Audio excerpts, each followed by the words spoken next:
Drop you like Cain, dropped Abel. I'm about to drop you like Cain. You better hope it takes you. I'm about to drop you like Cain. I had enough of your voodoo.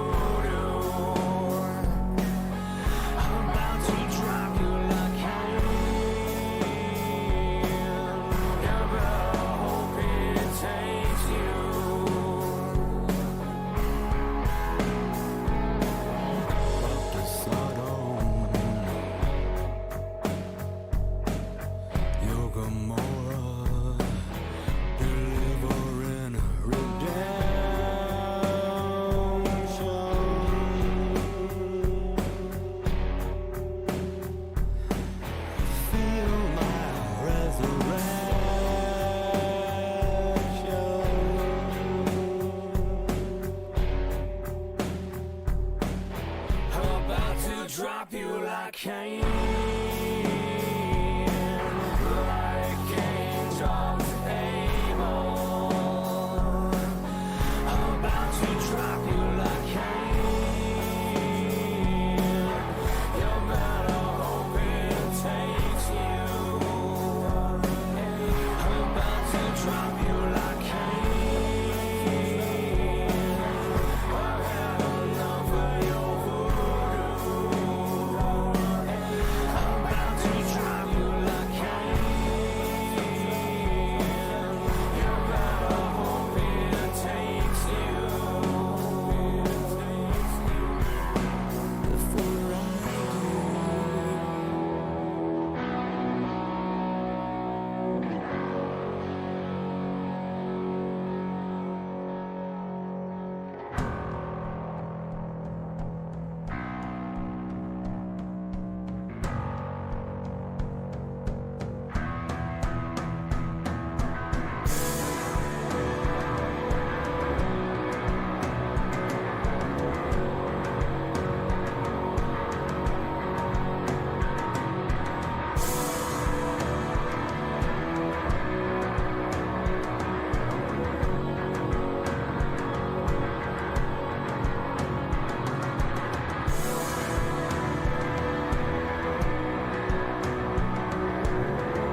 Don't you recall, remember, one breath, one word, one spark, sun becoming.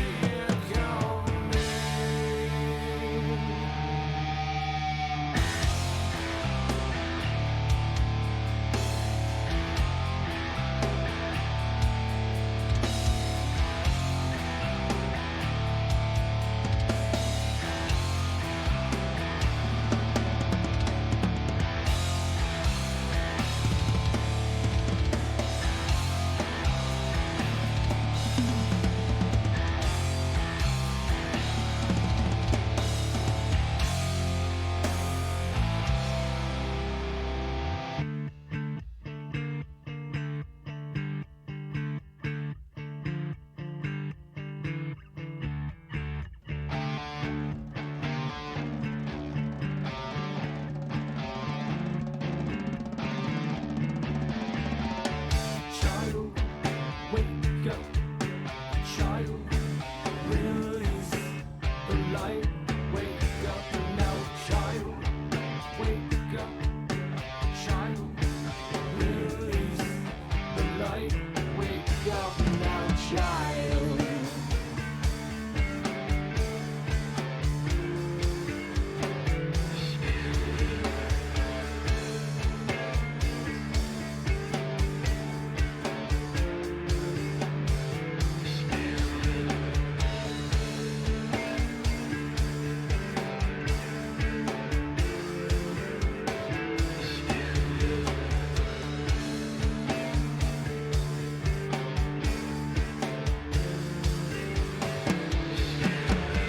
Found you. This flesh, this guise, this mask, this dream. Wake up, remember, we are born out of one breath, one word. We are all one spark, sun becoming.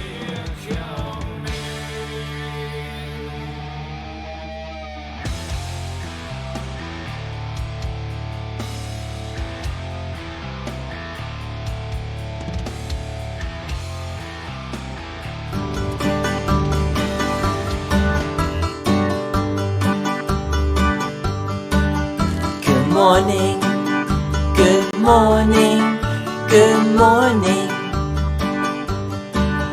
Good morning, good morning, good morning. Good morning, good morning, good morning. Good morning, good morning, good morning. Clap your hands, clap, clap, clap. Stomp your feet. Wait. We don't need to hear that now. We don't need to hear that now. We should be hearing a live performance of that song coming up here in a little bit, courtesy of the ultimate loser. Roll that regular goddamn nighttime intro.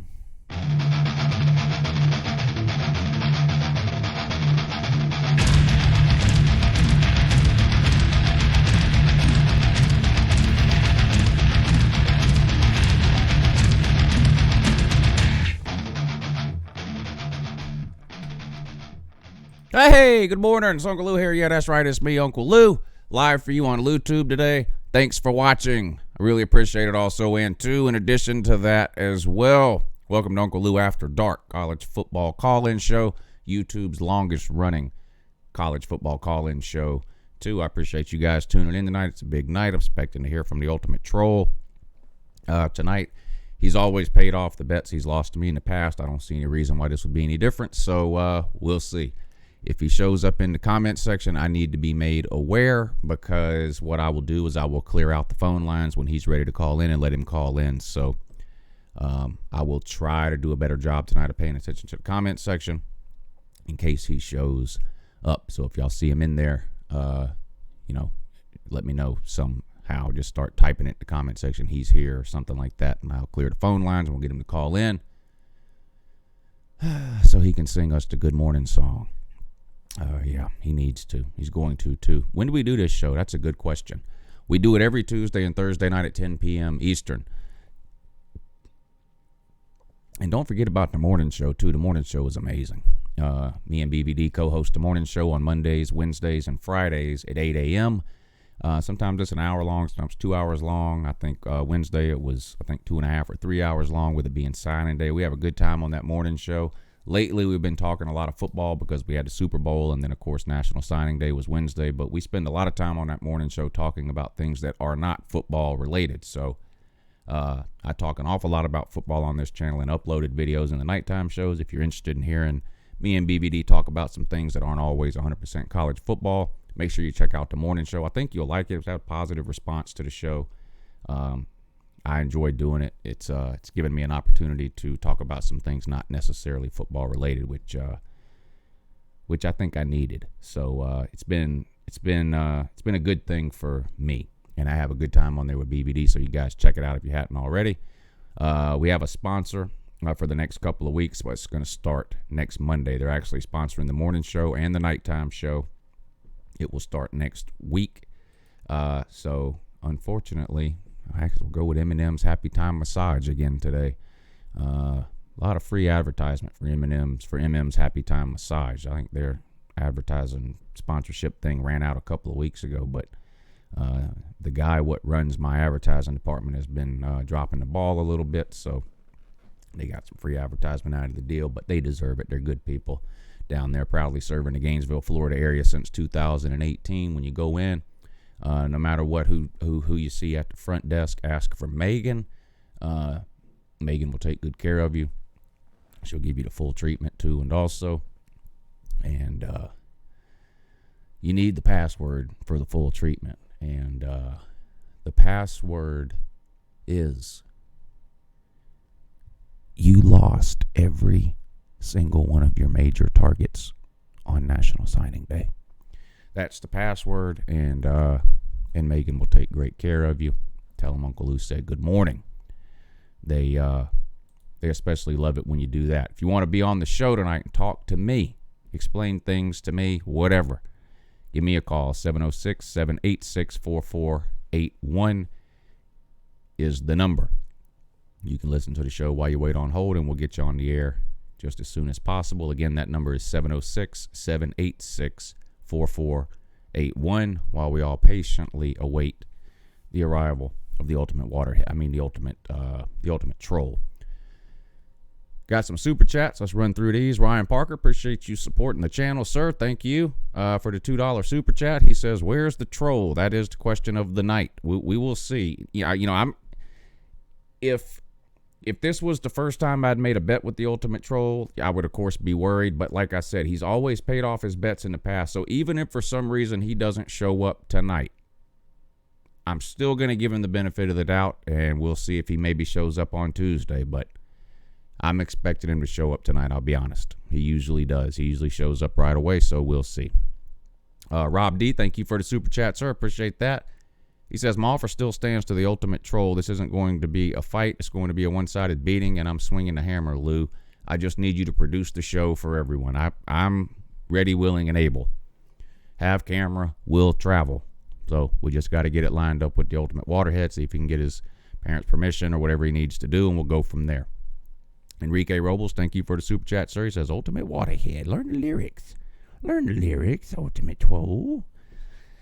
He's had over 24 hours to learn the lyrics from yesterday, so should be good to go. Harrison Triplett, thank you for the super chat, sir. He says, how about those Chiefs and great recruiting by UGA? Yep, Chiefs won the Super Bowl. It was a good Super Bowl, too. Boring. First three quarters were boring. Let's not kid ourselves. First three quarters boring as hell. Last 10 minutes of that fourth quarter were pretty exciting, wasn't it? Chiefs scored 3 touchdowns last 10 minutes of the game. They were down 20-10 with, 10 minutes to go in the fourth quarter? They were down 20-10, ended up winning 31-10, so it got exciting at the end. And, UGA with another monster class. I didn't think it was possible. 3-4 months ago, if you'd asked me, I said there was no way anybody was catching Clemson. Turns out Alabama and Georgia both caught Clemson. I was surprised. I thought Clemson was putting together one of the best classes in history. And Clemson still had an amazing class. I'm not knocking Clemson. They had an amazing class, but I was surprised Georgia and Alabama caught them in the end. Of course, Georgia finishing number 1. I go by 24/7 Sports. I think Georgia was number 2 on ESPN. It's nothing against ESPN. If I always used ESPN, then I would be on here saying Georgia was 2. But I say this every time I talk about anything that has to do with recruiting. I use 24/7 because it's a composite index. It's an average of the 3 major recruiting services. So to me, it's the most accurate. But mainly, I just use 24/7 so I can be consistent.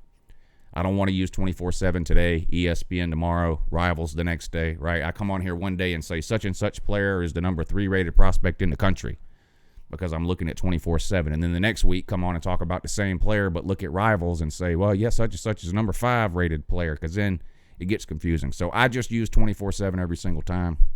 Doesn't matter to me which one you use. If you want to tell me Georgia's second, that's fine. It doesn't matter to me. The point is, great class in that. Also in 2, addition to that as well. Thank you for the super chat and that. Enrique Robles, thank you, sir. He says, can we sponsor the massage parlor where Robert Kraft goes to? No. No, pretty sure that got shut down.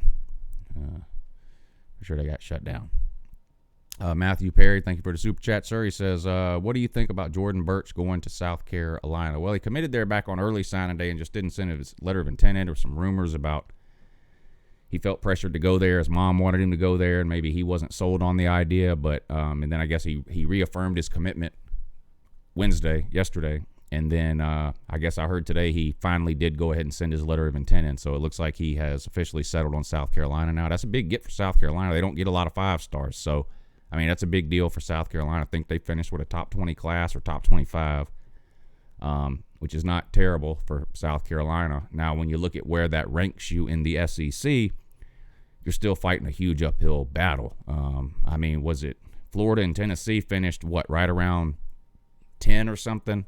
Depending on where you look. But they're still 6th, 7th in the SEC. Even with a 9th or 10th ranked class, you're still sitting at 6th or 7th in the SEC. It's just a brutal recruiting grind in the SEC. But that was a good get for South Carolina, no doubt about it. I mean, he's the real deal. I mean, it's not like South Carolina was the only team that wanted him. I mean, everybody wanted him. Anybody would have took him, I thought maybe he would flip the LSU, but South Carolina, I'm assuming, it looks like, anyway, from what I've heard today, South Carolina hung on and got the letter of intent, so he's officially a Gamecock now. Tyrants5, thank you for the super chat, sir. He says, Lou, ready to get that haymaker on Ultimate Troll. I wish he would show up and sing us that song, but it doesn't look like it's going to happen. Ryan Parker, thank you for the super chat, sir. He says, I speak for us all when I say thank you for everything you do, Uncle Lou. God bless LouTube and the United States of America. Go Dogs. I appreciate you guys. You guys help me more than you know. More than I help you. You guys help me more than I help you. I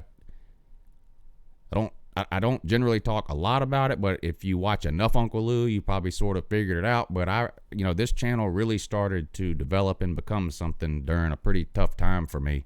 So, I appreciate that that you enjoy what I do. Clearly, that makes me feel good. I mean, the more people that watch, the better off. Clearly, but honestly, you guys have helped me a lot too. So I owe a lot to you guys. So thank you for the kind words, Ryan. Thank you everybody for the super chats. Shout out to everybody in the comment section too. A bunch of y'all in here tonight, almost 200.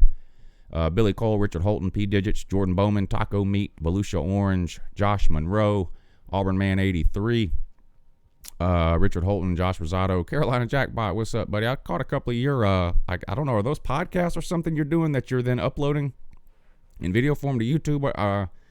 I'm not sure who those other guys are you talk to, but anyway, I've caught a couple of those. I hope you plan on keeping that up. I've enjoyed those. Good to see you in here tonight. Steve Hammonds, Brian, R. Gannon, Tyrants5, P. Digits, The Almighty Squid Lord, TR Sports, Mr. MVPS, James Arnold, Tiger Cat, Jarvis S. Good morning. Will Moody, Rob Dog, Jordan Kapler, the real Justin Herbert is here. Hey, good luck in the draft, sir. Also in two, Josh Rosado, Spence King G24, I think is what that is. I don't know. I probably said that wrong, but thank you though. Cassie Belleville, good morning. Real Caged, Cheryl J, Jordan Hill. Appreciate all you guys tuning in tonight. Looks like we got several people on hold here on the phone. Enrique Robles, thank you for that super chat. He says, you know why we're here. Yeah, we're waiting on the troll. Let's go. Let's get it. Come on, troll. Call in, buddy. Call in, buddy. Yeah, good morning, and that. You're on with Uncle Lou. What's up, Lou? This is Rob D. How you doing? Hey, Rob, what's going on, buddy? I'm good. How are you? I'm pretty good. Can you imagine being the Florida Gators the day after signing day when you lose recruiting battles to Tech, Tennessee, Miami, and Colorado? Yeah, bad day. It's a bad day. It's a bad day. And also, just to let everyone know, the ultimate waterhead can get it anytime he wants. He just needs to step up, be a man, accept the challenge. That's what he needs to do. Nothing would make me happier. All right, buddy. Well, I just want to give you a holler. All right, Rob. Appreciate you calling in, man. Thanks for supporting the channel, and we'll talk to you again. We'll talk to you again soon. I mean, lucky for Florida, they did pretty good early signing period. You know, so I mean, it hurt them losing those top name guys Wednesday, but they still had a pretty good foundation of a recruiting class already laid from early signing day. So, like I said, they finished in the top 10 still, but could have been a lot better. But they did lose a lot of those targets that they had circled for yesterday, and didn't sign a single running back in this year's class.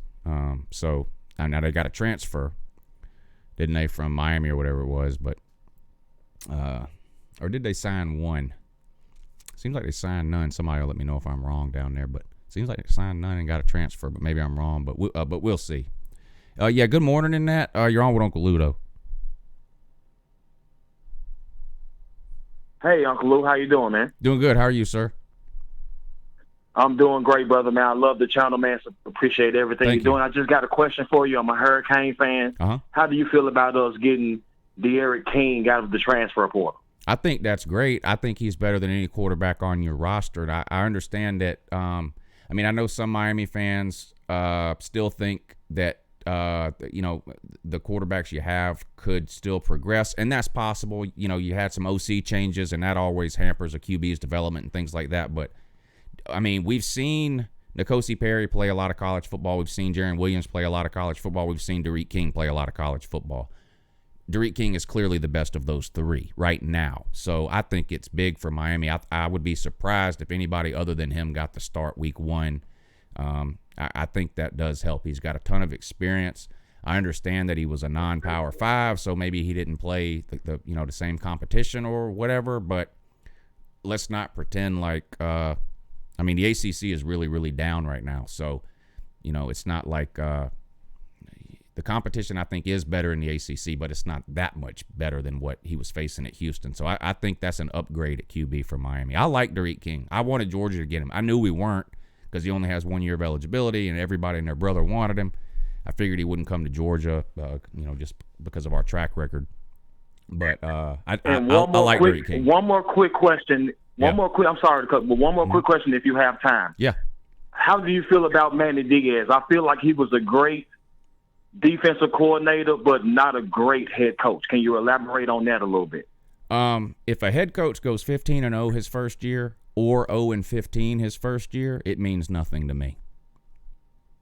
Right. I don't think it's fair to judge a head coach off of his first year, whether it's Lincoln Riley or Ryan Day, who takes their team to the playoffs in the first year, or Kirby Smart, who goes 7-5 his first year, or Manny Diaz, who goes whatever it was, I think he went 7-5 too, didn't he?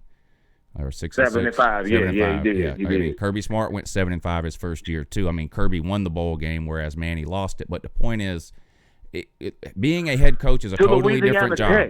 Yeah, and that was bad. And I'm not making any excuses. That was horrible, because Miami, talent-wise, should be able to beat Louisiana Tech no matter who the coaches are. But sir. A head coach, being a good defensive coordinator doesn't automatically make you a good head coach. So we I'm on a wait and see thing with Manny Diaz, just like I was with Kirby Smart or any other first year head coach. I definitely don't think he's a failure just because he went 7-5 his first year. I think we got to give a coach 2-3 years, depending on the talent level that a team has, to really see what they're all about. Well, I appreciate your input, Uncle Lou, man, and I'm gonna continue to support the channel, man. And I appreciate you, brother. Yeah, thank you. I appreciate the call, and good luck to your Hurricanes this year. Unless you happen to play Georgia in a bowl game, in which case you already know. Somebody is on the Patreon hotline. Let's see who this is. Yeah, good morning, and that you're on the Patreon hotline. Hey, what's up, Lou? It's me, Squidlord. How you doing? Squidlord, what's up, buddy? Nothing much. I'm just still kind of frustrated from that Gator signing day, you know? Yeah. Because that kind of stuff can't happen. I would have gone without, you know, getting like the rest of them, but Avante Williams I would have really loved to get. And there's no excuse we should be losing those recruiting battles to Georgia Tech, Miami. There's no excuses for that. The only thing you can blame on that is coaching. And I think that's something that needs to get better if we're looking to contend to Georgia, because the more that these classes, you know, happen with Georgia and Florida, you know, Georgia keeps getting all these 5 stars and Florida keeps getting a bunch of 4 stars with maybe a 5-star or 2. The talent gap between them is just going to get wider and wider. And that's what makes me the most mad about this recruiting class, and I hope this isn't like a sign for the future, because I don't want to be content with getting a bunch of 4 stars and maybe a 5-star. I'm not Tennessee. I'm not content with that. Right. You know? Right. And you shouldn't be content with that if you're expecting big things from your team. Yeah, and I think you. But really, I think you have the right perspective, which is that, you know, it's not that it's a terrible recruiting class, but you have the right. You know, look at Georgia, look at Alabama, look at LSU, look at Texas A&M, look at Auburn. Even, I mean, these are all teams that, you know, you would have to potentially play or definitely play every year in some cases and beat in order to win anything of meaning. And they're all, even though a top 10 class, 8, 9, 10, 11, 12, depending on where you look for Florida, whatever, that's a good class.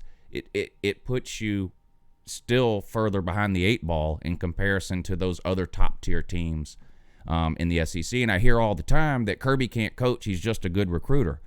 Well, Dan Mullen, according to most Florida fans, is 100 times the coach that Kirby is, but he's 0 for 3 against Kirby. So if Kirby can't coach and Mullen is an amazing coach, then it looks to me like recruiting beats coaching, and that's fine by me.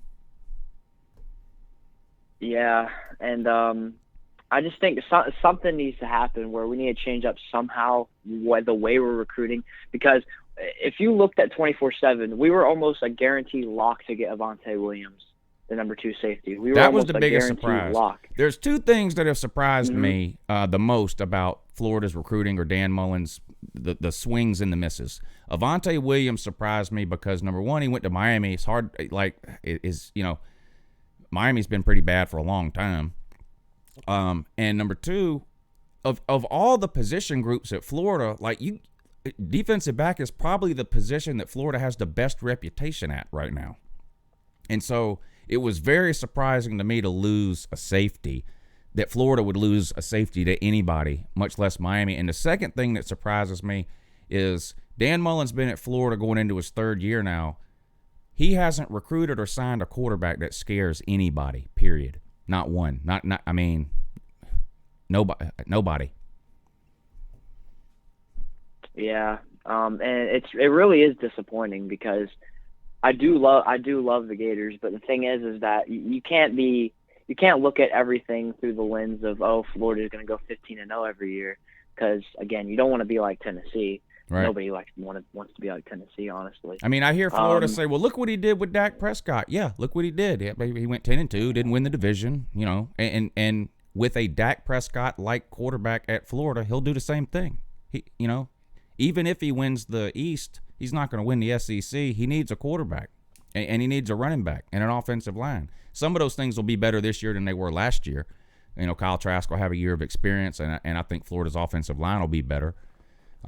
But you swung and missed on running backs, quarterbacks. You've got 15 NFL wide receivers, according to what I've heard.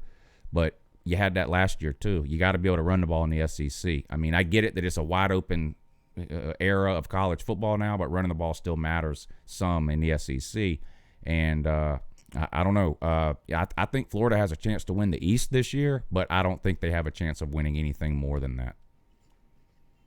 Yeah, and before I leave, one thing is that, like, I didn't expect to get Jahmyr Gibbs because Jahmyr Gibbs had been basically committed to Georgia Tech since the day he was alive. Yeah, a long time. So I didn't really expect him, for a while. So I didn't really expect it, especially since we made such a late push on him.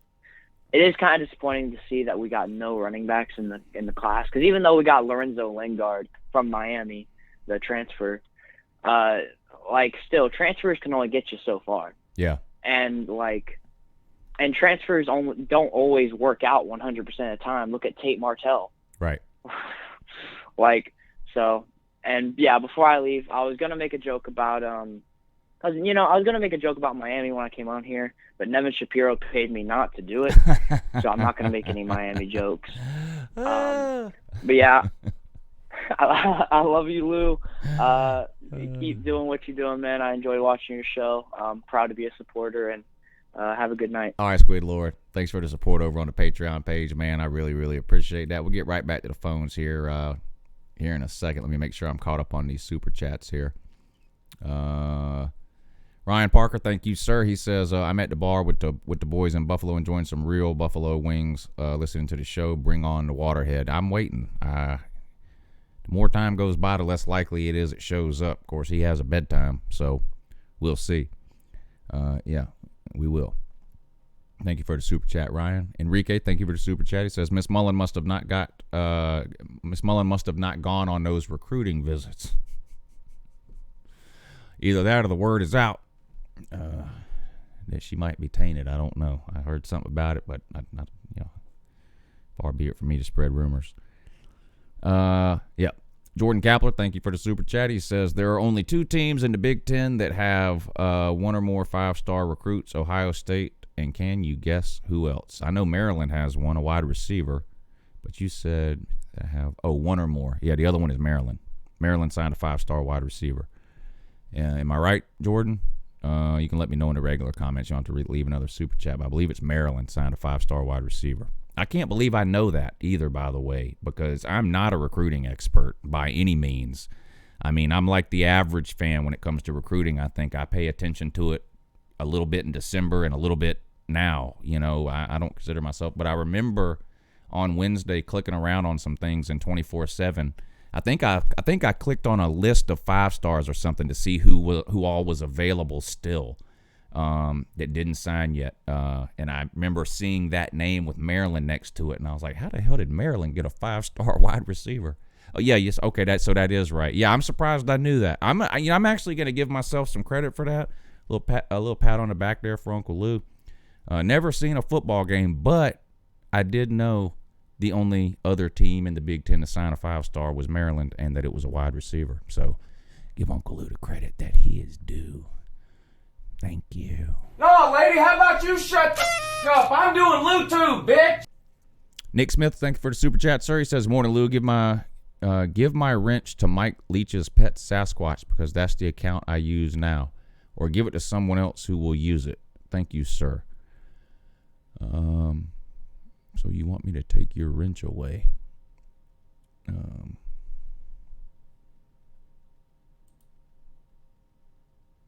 Okay. Thank you for your service as a moderator on the channel, sir. It means a lot to me. Thank you. Vincent Kyle Sooner, thank you for the super chat, sir. He says, who is the ultimate troll? I haven't been able to be around lately because of things. Finally been able to super chat. Love the channel. Thank you, Vincent. I appreciate that. Ultimate troll is an Auburn troll that shows up in the comment section constantly, basically. I mean, not every single day or every single live show, but he's been on this channel for several years. Now, when I first started doing these call-in shows, seems like 3-4 years ago, whatever it was, he was one of the first regular callers. So people get the wrong idea sometimes that I don't like the Ultimate Troll. I actually do like the Ultimate Troll. Now, he's football ignorant, but that's fine. I like him. He's been around here a long time, so even though I joke and pick at him and things like that, I enjoy it when he calls in. We have a good time arguing back and forth. But anyway, like I said, he's football ignorant, and he called up here a couple of weeks ago when Georgia was ranked 3rd in recruiting and said that he guaranteed Georgia would not finish with a top 5 recruiting class. And we made a bet. He clearly lost the bet. He lost the bet the instant he said it. So he clearly lost the bet. And what he has to do is he has to call up here live and sing the morning song. And you probably know what the morning song is. I'm not going to play the whole thing because it annoys the hell out of people, but I'll play just a few seconds of it.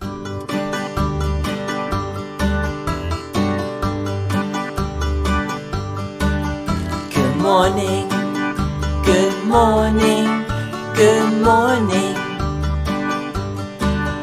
good morning. Yeah, so I'm pretty sure you know what that is. So anyway, he has to call up and sing that song to us. I don't know if he'll show up tonight. I'm sure he'll show up, but it might not be tonight. But he's lost bets to me before, and he's always paid up, so I don't see any reason why this would be any different. That's why I'm giving him the benefit of the doubt and not ragging on him about not already being in here or whatever, because he's always paid off in the past. So anyway, that's the story about the ultimate troll and the bet that he lost.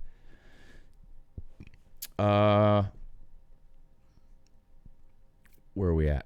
Mike Jones, thank you for the super chat, sir. Well, I appreciate that a lot. Thank you.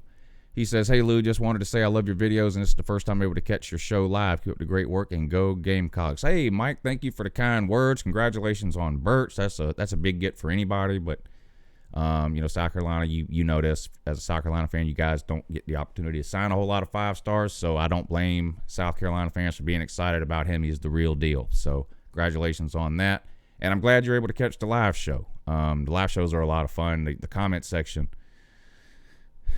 it's the wild, wild west in there. But you got to be careful in the comment section. But I appreciate you. I appreciate you tuning in. I'm glad you were able to catch it live, and thank you for that super chat. It means a lot. Ruben Terry, wow, thank you, sir, too. He said, did it flood where you're at, Lou? It got bad here for a couple hours. We dodged the worst of it in the county I'm at, but one county over, I think there was a couple of tornadoes that touched down. They're still trying to verify, but I saw video on the news, or it's just like, you all have seen video of where a tornado has gone through, and it's just like a path is just cleared out. Like, that's what it looked like, and there was just debris everywhere. And they were trying to confirm, however it is they do that, if it was a tornado, or they kept saying it might not have been a tornado, it might have been a downburst or something.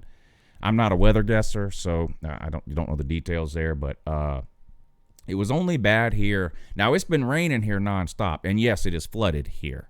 My backyard slopes from that side of my yard to that side of my yard. Slopes. The one side of my yard is probably, I'm not exaggerating, one side of my yard is probably 12 or 15 feet lower than the other side of the yard. So everything runs that direction. And when we get a lot of rain, it floods down there. And there's probably 2 feet of standing water down in that back corner of my yard where it always floods when it rains real bad. But it's been raining nonstop, but we dodged anything real serious here, at least where I'm at. Georgette, thank you for the super chat. He says, guess they got scared by Chris Steele's situation. Maybe, but I don't know. I don't know. That was a year ago. Weird recruiting stories pop up all over the place every single year. I'm not sure how much that affects recruits the following year or not. I really don't know. But I guess that is a possibility. Jordan Kapler, thank you. He says, just want to let everyone know I signed my letter of intent with Louisiana College, home of the Fighting Troll Beaters. I have heard I need to get some kind of a jersey, like a kind of a troll jersey. I don't know. Thank you for the super chat. Volusia Orange, thank you, sir. He says, good morning from Shanghai. Virus-free Tigers so far. Are you really in Shanghai? You better be careful. I hope you got one of them subway masks. I'm talking about they see every time they show China-type people riding the subway, they have the mask thing on. You better get you one. Hell, you better get you 2. Yeah. Bears, Cubs, Canes, thank you for the super chat, sir. Sing the song, Ultimate Turd. Jordan Kapler, thank you, sir. He says, flooded and lose area from all the troll tears. We love the trolls here. I'm a troll magnet, to be honest. Let me get on the phone because these people have been waiting quite a while. So let's see. Good morning. You're on with Uncle Lou. Hey, Lou, how's it going? Long time no see. What's up, buddy? Hello? Yeah. Yeah, not bad. So I just wanted to get your perspective on the most recent recruiting class for Texas. Do Okay, you think we missed out on some first. critical talent? First, two things. You know you're banned from here until the season starts. That's number one. Number two, you at least have to tell the people who you are so that they control you nonstop in the comment section while you talk to me. Yes, it's Deep Barat. I figured that. So, all you people that have been asking me since the first week of October, what happened to Deep Barat? You know, now's your opportunity to tell them what you did. I already know what you did. You hid. I mean, I apologize, man. I mean, yeah. You know what happened to the Longhorns? Right, and you disappeared. Right. Well, I mean, and now it was a bad season. I mean, yeah, it was a bad season, and now you want to show up here and you want to do exactly what you did last February and March and April and May and June. No, I do not. No, I do not have the same expectations. I guess I could just put that up front. I think that we are in the right direction. I don't have the same expectations of, hey, we have a shot at winning this. It had that vibe after the Sugar Bowl, to be honest with you, that, hey, Texas just beat a top 5 team. They beat 2 top 5 teams, actually, OU and Georgia, I think, back in 2018. So that was where there's always this hype. And obviously a lot of the media channels around Austin and, Longhorn Nation and everyone was kind of over pumping the team in the off season, which I was a little bit naive because I'm pretty, a little bit younger. So I probably kind of, to be honest with you, did the stereotypical drink the Kool-Aid. But yeah, it was a pretty bad season, and the embarrassment not only from your channel but also from, I guess, the entire college football world was pretty bad for us. Well, I just want to clarify. I just want to clarify a little bit. You say it was a bad season. It was really an average season for Texas, wasn't it? Not for, obviously, the expectations of Texas fans and the historical legacy of Texas football. But yeah, I understand history. I understand history, and also I understand history. I understand Yale has 27 national titles, and it meant nothing in 2019. No. But Texas. But what does mean something when I'm judging a program, it doesn't. When I'm judging a program, it doesn't matter a whole lot to me what they did past a certain point. I would say a 10-year look-back window is a pretty fair assessment to judge the state of a program, and Texas has exactly one 10-win season in the last 10 years, and they have eight 5+ loss seasons. 8 out of the last 10 seasons, Texas has lost 5 or more games. 4 times in the last 10 seasons, you have a losing record. Uncle Lou was born in 1978. Every blue blood has had. Uncle Lou, blue blood. Uncle Lou was born in 1978. Okay, 42 years ago. Guess how many losing seasons Georgia has in that time? They have 1 national championship. Same as you, sir. Yeah, that's true. But Texas has a better win percentage that is that same time period. No, they don't. No, they don't. They do. No, they don't. Check it out. Georgia has 4 losing seasons. Georgia has 4 losing seasons since 1978. You have 4 losing seasons since 2010. You have lost 5 or more games 8 of the last 10 years. You do not have a higher winning percentage than Georgia over the last 40 years. That's just false and untrue and easily provable. Dude. No, you don't. Look it up. Sir. Win percentage is not losing seasons. Sir, from 78 to 83, Georgia was winning 10 games a year. Multiple years in the 90s, they won 10 games a year. And from 2000 until today, we averaged. Best record 2000 to 2009. That's 9 years of a 40-year stretch, sir. 2000 to 2000. Okay, and from 2010 till today, which is also 10 years, you lose 5 games a year. Georgia loses 2. 4, but last year. No, but yeah, sir. right. Georgia is averaging 10.5 wins a year this century. You're not. I mean, Georgia doesn't have a better win percentage than Texas overall. Georgia does not have more. You keep moving the championships goalposts, than you sir. expect You it keep to. moving the goalposts. I was talking No, about I'm 10 not. years. Now you're I- saying I- my lifetime, which is 1978. Neither one of those things were true. Now you're saying all time. Yale has more natties Okay, the than you losing- all the time. losing- Is the Yale losing is season Yale was better fine. than you? I don't. Is Yale better than Texas? I mean, Is Yale better than Texas today? but that's not a modern football team. Are they better? Yale Yes or is no? a- You're not a modern football team, sir. You're not a modern football team. You lose 5 or more consider the games, BCS 80. not a You have modern- lost 5 or more games 80% of the time the last 10 years, sir. You're not a modern football team. And every single blue blood has had a bad decade. Blue blood. So it's not like, I mean, I don't know what Georgia's decade. Yale is a blue blood and they have 27 All of them natties. have. Yale is a blue blood and they have 27 natties. How many do you have? We have 4. You only have 4. But I mean, That means Yale is better than you. Yale is better than you in 2020. How many national championships does Georgia have? Georgia has 2 national titles, sir. Hey, guess what? How many national titles does Oregon have? They're better than you today too. What about Wisconsin? Better than you. What about Michigan, Ohio State? I mean, I can name 40 teams right now that are better than you. What good are these national titles doing you?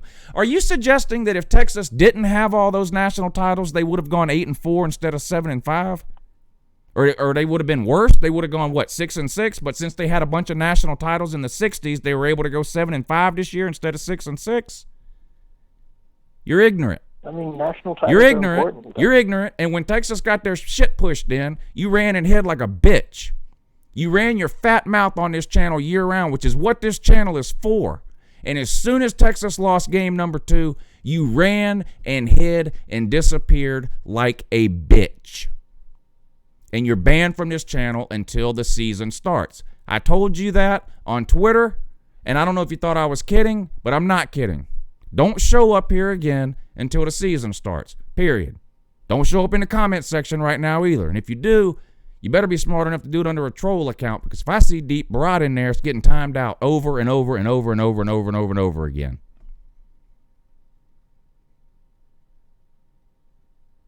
You're not going to come here and run your mouth for 8 months and then disappear week 5 after you tote your second L and disappear. And now here we are, February 5th or whatever it is, and you show back up. Oh, guess what? It's the off season. You know what that means? I'm here to run my fat mouth some more. No. Nope, it doesn't work that way. Good morning. You're on with Uncle Lou. Hey, Uncle Lou. Long-time listener, first-time caller. Just wanted to talk a little bit about what do you think of Georgia's new scheme and offense this year? I think it's 2 years too late, but it's better late than never. So I'm happy to have it. Do I think Georgia's going to have an LSU offense? Do I think Georgia's going to put up LSU numbers in 2020 like LSU did in 2019? No, that's ridiculous. That was one of the best, offenses we've ever seen. No, But I do think Georgia did need to move in that direction. And, I don't know what they were waiting on. I don't know why. This was a decision that should have been made at the beginning of 2018. I have not made a secret about this, and I'll go to my grave. Nothing will change my mind. Georgia chose, for whatever reason, Jake Fromm over Justin Fields. I don't know why, but that's what they did. Justin Fields should have been given the starting job in 2018. But he didn't. But the change needed to happen. Fromm's gone now. Now's the time to make it. I'm all for it. 100% agree. It's just been a long time coming, and I'm hoping Newman's the real deal. Yeah, I'm up in the air on Newman. I'm going to give him the benefit of the doubt. I'm going to pull for him, and I'm going to support him until he gives me a reason not to. Clearly, he's not an all-world QB, but I think he'll have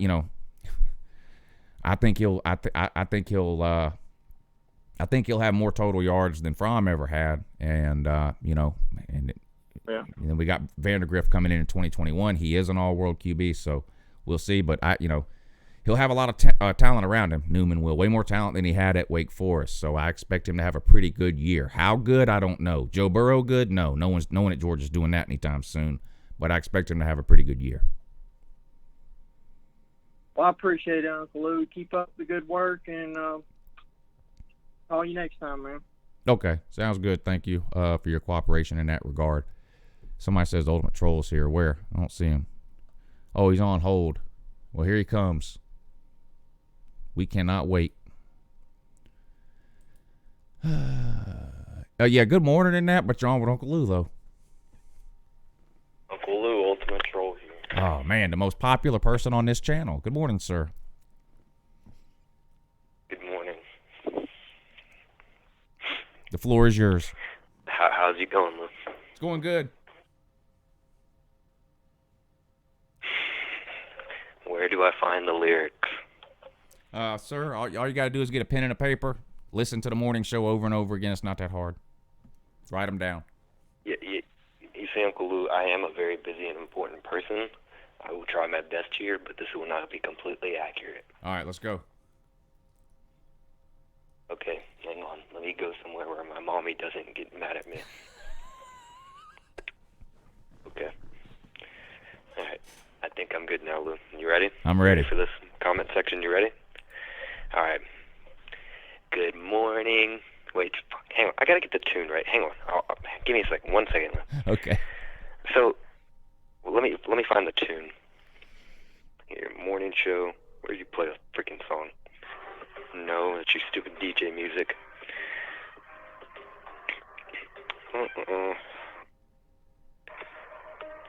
While you're waiting, Lou, how's it going? Oh, man, it's going good. It's going good. I love a payoff. Broderick Jones isn't gonna turn out good. He sucks. Yeah, I figured you'd say that. Y'all still had a good class. I mean, come What on. freaking timestamp do you... Oh, here it is. All right. Wait.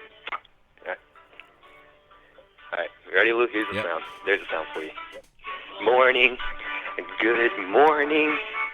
Good morning. Good morning.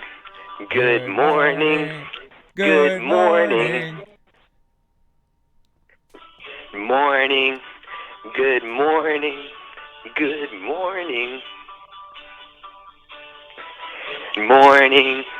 Good morning. Good morning. Clap your hands. Clap, clap, clap. Stomp your feet. Stomp, stomp, stomp. Spin around. Spin, spin, spin. Around. Good morning. Good morning. Good morning. Good morning. Good morning. Good morning. Morning. Good morning. Good morning. Morning. Good morning. Good morning. Wash your hands. Wash, wash, wash. I don't remember this part. Teeth. Brush, brush, brush. All right, that's good. That's enough, Lou. You had enough. There you go. You happy? Great job, Troll. Thank you. You're a man of your word. I told you guys he would call in and do it. The Ultimate Troll never lets us down. Losing bets to Uncle Lou is his pastime. Some people grow up playing baseball. You know, some people grow up collecting wooden nickels. Ultimate Troll grows up losing bets to Uncle Lou and then paying those bets off. I'm proud of you, son. You did a great job. Keep up the good work. Please let Uncle Lou know when you're ready to make another bet. Your credit is good here. Thank you. Yep. Super chat time. Let's see. Enrique says, give this man a 2-year ban. Can never call in. Now, I didn't ban him from calling in, but he's going to get the same treatment. As long as if he calls in again in the offseason, he's going to get the same treatment. As soon as the season starts, he can call in and say whatever he wants. But that's his punishment. Very few people talk enough trash. This isn't an insult to anybody.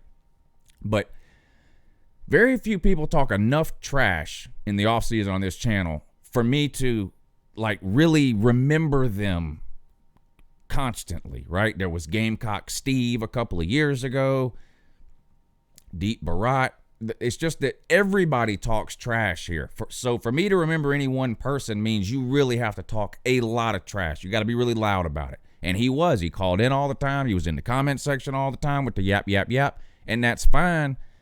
That's why this channel exists.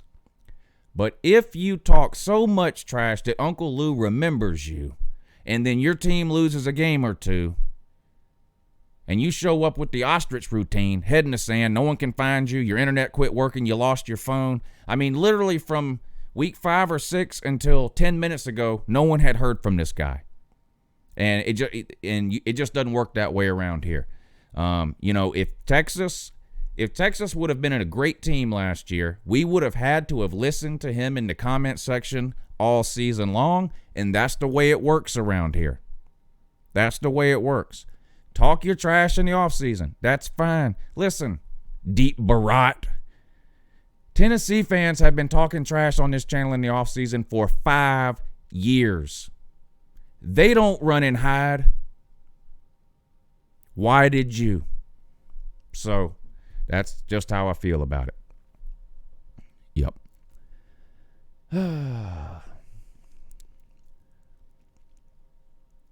Deep Barat says Texas is back 15-0 next year. Thank you for the super chat. From's middle finger says the ultimate troll is ready to sing. I thought he did a pretty good job. I mean, it was terrible. He can't sing, but I give the guy an A for effort. I give him an A. Hell, he even went through the trouble of playing the song in the background so he could make sure he got some of the words right and the tune and the pace of the song and all that. So I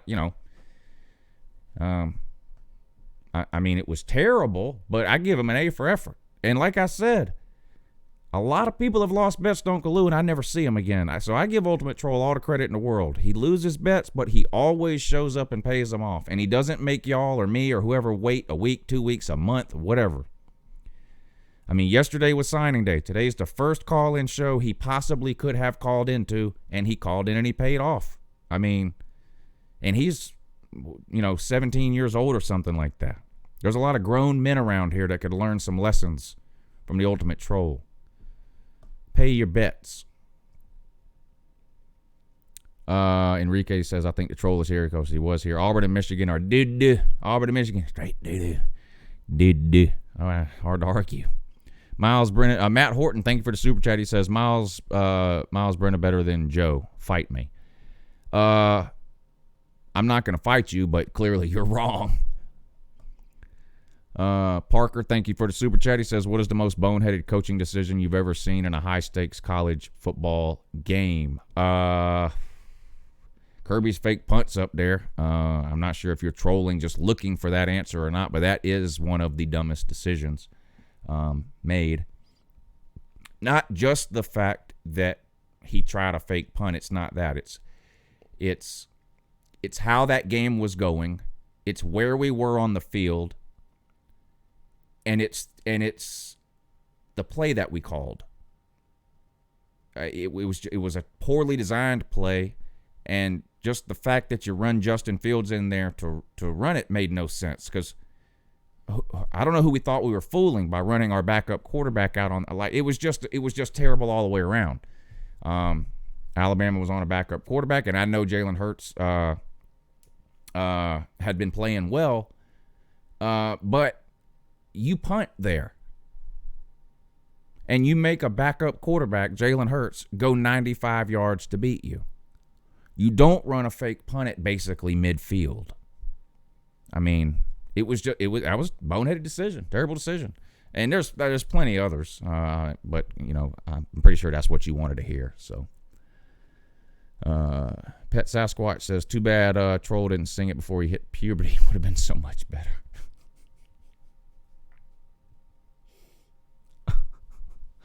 Y'all are brutal. Melon Matt, thank you for the super chat, sir. He says, graduating from Alabama in May, thinking about graduate school here as well, trying to go to the FBI. Well, good luck with that. Miss Lou thought about doing the FBI when she was getting ready to graduate from Florida State. She was going to go to she was a psychology major at Florida State, and she was going to do the you guys ever watch the show that comes on now? I mean, Mrs. Lou went to college a long time ago. This TV show wasn't on then. Mrs. Lou was at Florida State in the 90s, but there's a TV show on now called Criminal Minds. If you're thinking about going to the FBI, Melon Matt, then surely you know the show I'm talking about, Criminal Minds, but it's the Behavioral Analysis Unit, the BAU. which is an office of the FBI. She was interested in that. And they have there's not very many schools in the country that you can go to get whichever particular master's degree you would need to sort of head that direction in your career. And for some reason, I'm thinking somewhere in Colorado is where she was going to go get her master's to do that. But anyway, clearly that ended up not happening. She went to South Carolina for her master's. But so good luck with that, with the whole FBI thing. And don't come knocking on my door. Thank you. Thank you.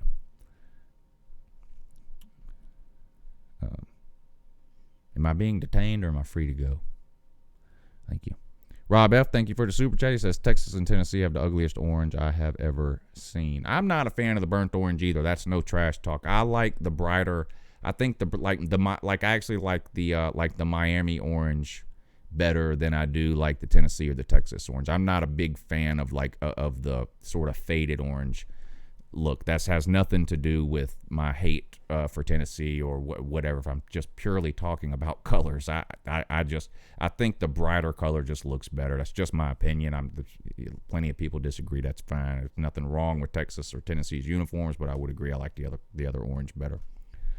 I mean, by law, I don't like any version of orange, being a Georgia fan, because I have to hate Tennessee and Florida and Clemson and Auburn, and there's just a lot of orange there. Celine Driver, thank you for the super chat, sir. He says, you and I should do a cocktail party bet this year. Yeah, we'll come up with something for sure. You got to remind me when it gets a little closer to that. I don't like to make bets about games this far off because I never remember. And then what happens is if I lose the bet, whoever I made the bet with shows up and says, you owe me blah, blah, blah from a bet we made 8 months ago, and I have no idea, no way to know if they're telling the truth or not. But so remind me maybe a week or two before the game, and we'll do a bet for sure. Tiger Cat, good morning. And that rhymed. He's a poet and he didn't know it. No, he didn't. He did know it too. Tiger Cat, thank you for the super chat. Says, Ultimate Troll better than Dustin Smith and Deep Barat. The only place Texas is back from is the Whole Foods hippie grocery store. Go Tigers. Austin, Texas is a weird town. They just leave it at that. I see what you're doing there with the Whole Foods hippie grocery store thingy, my Bobby. And that, thank you for the super chat. Who's on the phone? I don't know. Might be somebody want to scream the N-word. We hadn't had one of those yet. Be about that time. Good morning. You're on with Uncle Lou. Yeah, oi, Lou. I got two things to say. Squid Tar, what's up? On the Uncle Lou show. Potato. Yeah. September 3rd, 2016. Potato. That wasn't one of the things I was going to say. But listen, so I bought some fireworks at this fireworks store quite a way away from my home, and I don't know what to do with it. So considering I live in a suburban neighborhood, and if I were to launch those, literally the entire neighborhood would get mad at me. Do you think Natty Back Steve would be interested in buying some of those fireworks? Well, Natty Back Steve owns his own fireworks stand, so I'm not sure how badly he would need $20 worth of fireworks from you, but I can certainly ask him. All right, awesome. That was the first thing I was going to say, and then secondly, I just wanted to talk. This will be the only time I do this, but the Targaryen playoff championship game's coming up soon. I think it's Saturday, 8:00, and I just wanted to let everyone know about that so they can tune in and watch that if you guys want to. That's on Saturday at 8:00 p.m. Eastern time. That's what I was gonna say. And do you want to tell us the teams, or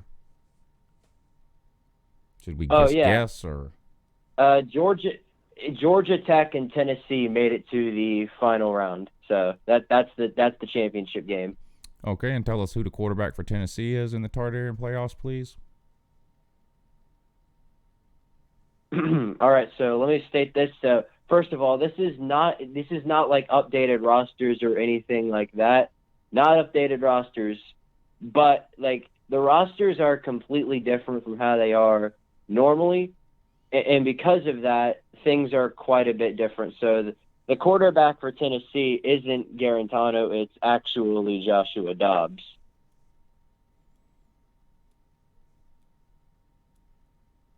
And you know how to update the rosters, don't you? Yes, of course. You're purposely streaming college football games with non-updated rosters, right? You're doing that on purpose, right? They're edited rosters, not updated. That's what I said, non-updated. Non means yes. Non-updated means they aren't updated. Yes. Right. I agree with you. Yeah. Yep. Okay.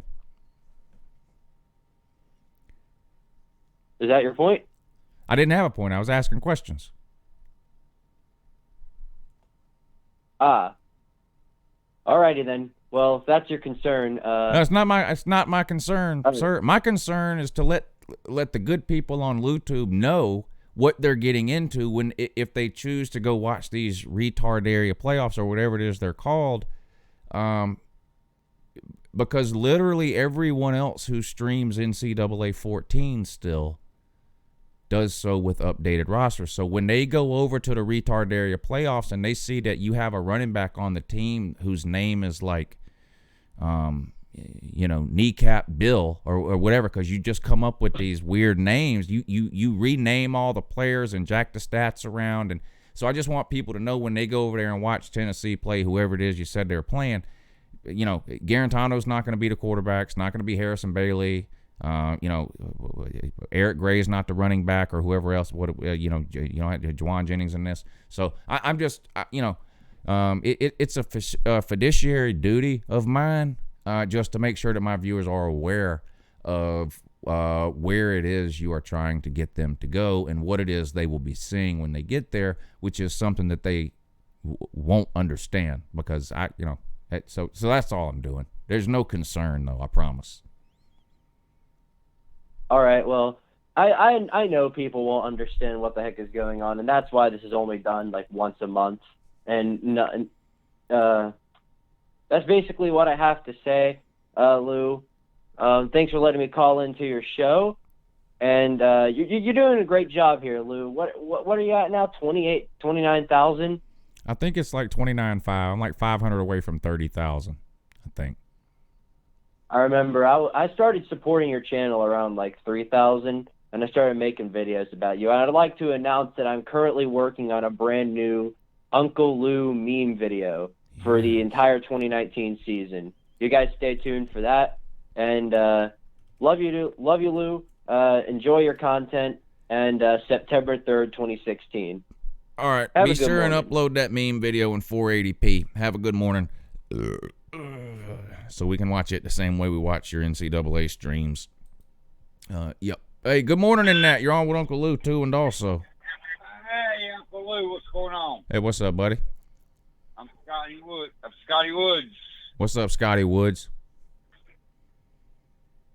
We're friends on Facebook a little bit, too. That's right. Yes, we are. How do you think our defense is going to do with our new recruits? I think the defense will be better in 2020 than it was in 2019. You know Kirby Smart's a defensive-minded coach, right? Yeah, I've heard that before. And we're not losing much off that side of the ball. And when you look at the recruiting classes over the last 3 years on defense particularly, I don't see how we're going to the defense is going to be amazing. I don't have any doubts about the defense. Yeah, we're going to be great on we're going to be great on defense. Yeah. We're absolutely great on defense. How you think we're going to do on offense? That's the question mark, right? Offensive line and quarterback is the concern. I don't even have any wide receiver concerns. My concerns are quarterback and offensive line, and it's not that there's no talent there. It's just all brand new. We don't know what Jamie Newman can do. We don't know what Carson Beck can do. We don't know what DeJuan Mathis can do. None of those people have ever played a game for Georgia, and we lose 4 starters off the offensive line. So, again, and offensive line is probably the position group that we've recruited the best at over the last 3 or 4 years. So, again, it's not a talent issue. But offensive lines, no matter how talented they are, they have to have chemistry. They have to gel. They have to learn to play together. So there are some question marks there. more so than on the defense. I believe they'll gel as the season goes along.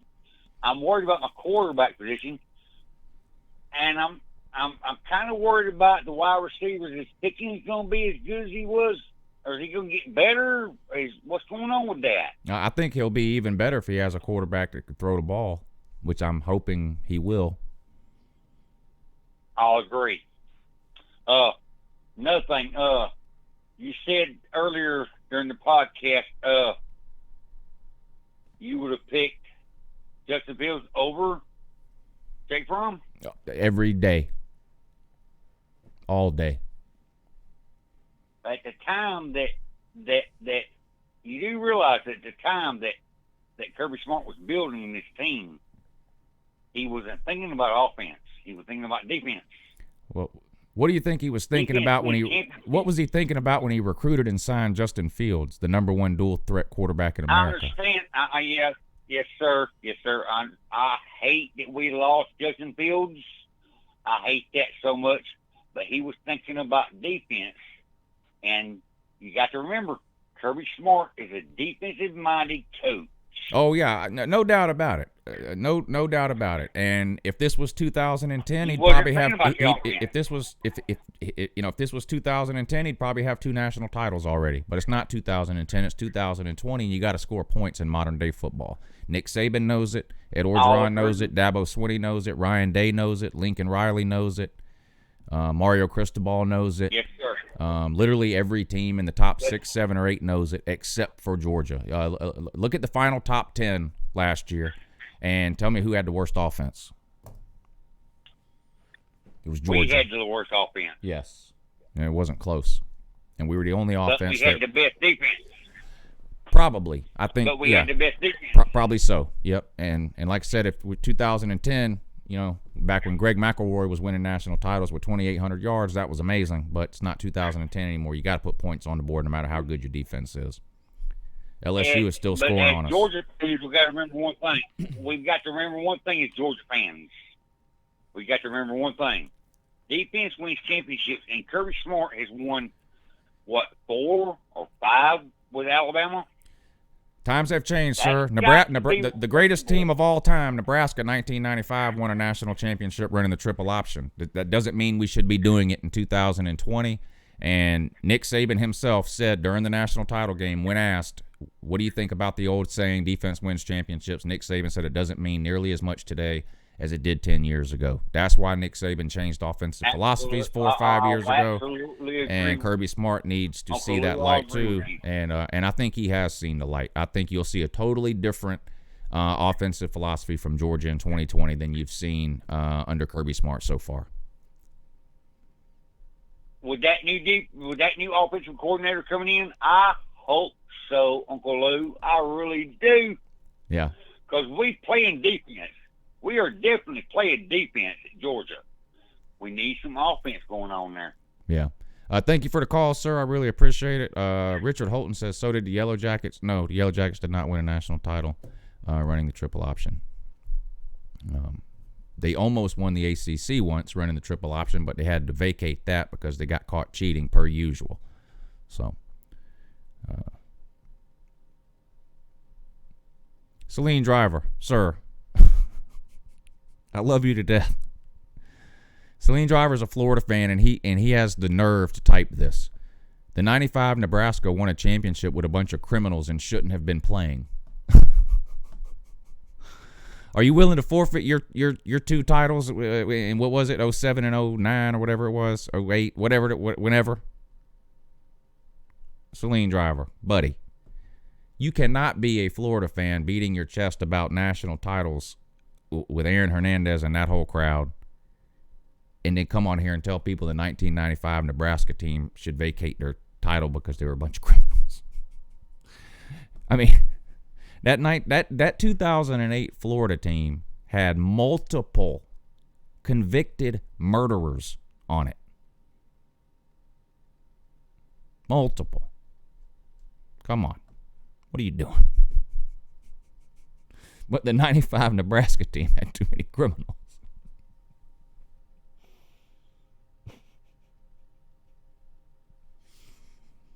Where am I? What day? What day is it?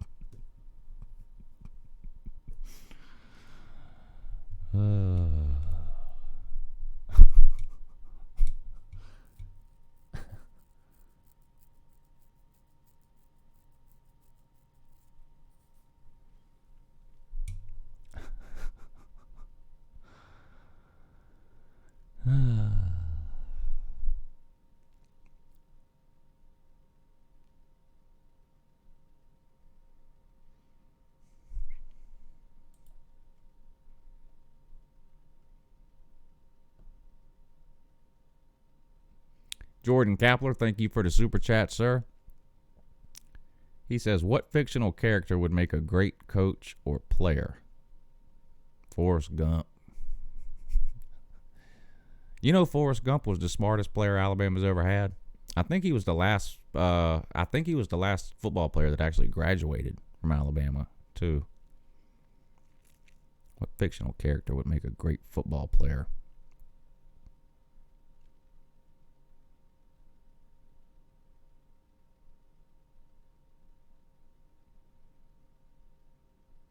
I don't know. What do y'all think in the comments? Fictional characters that would make good football players. What do y'all think? Somebody, yeah, Bobby Boucher, Forrest Gump. I mean, those are the obvious answers, I guess.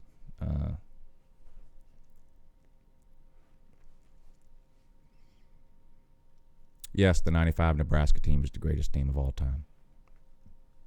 Just because you're a Miami fan, that doesn't make that not true. Justin Firm says, what does Clemson's schedule look like for 2020? Tell you what I'll do for you, because I care about you.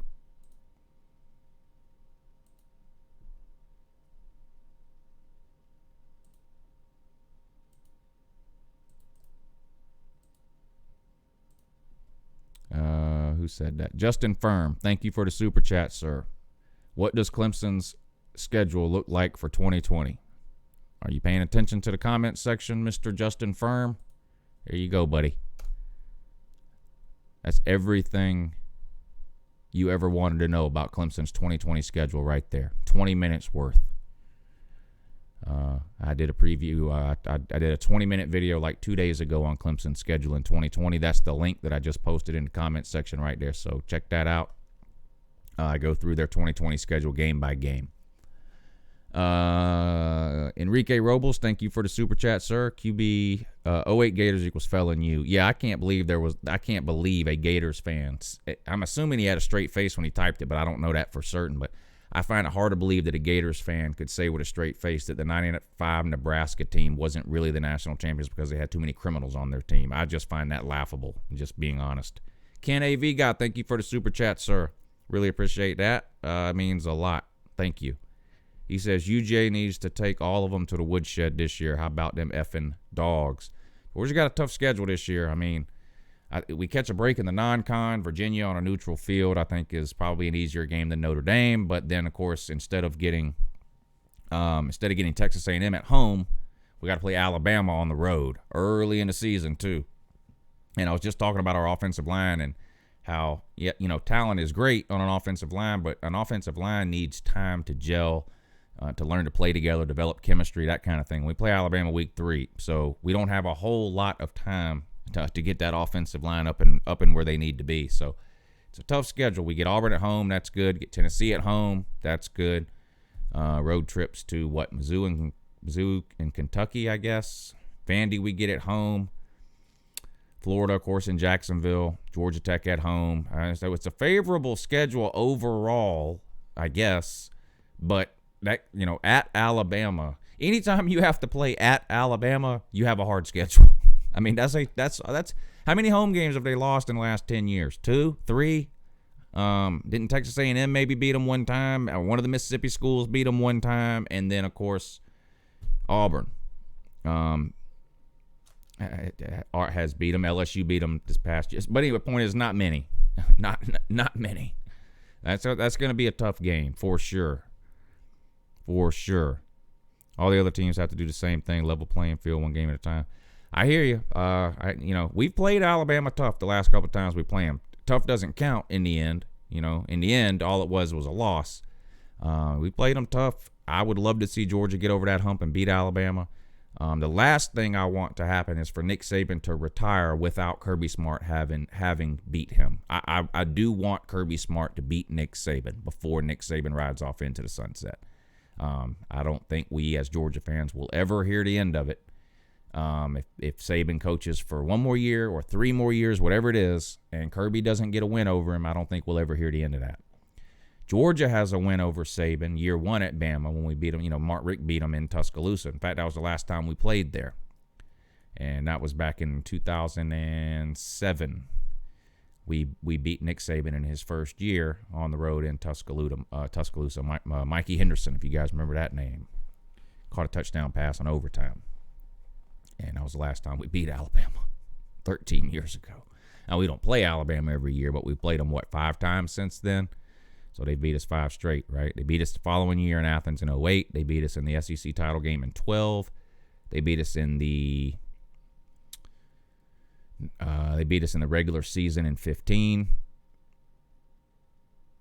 They beat us in the national title game in 2017, and they beat us in the SEC title game in 2018. So, 5 straight.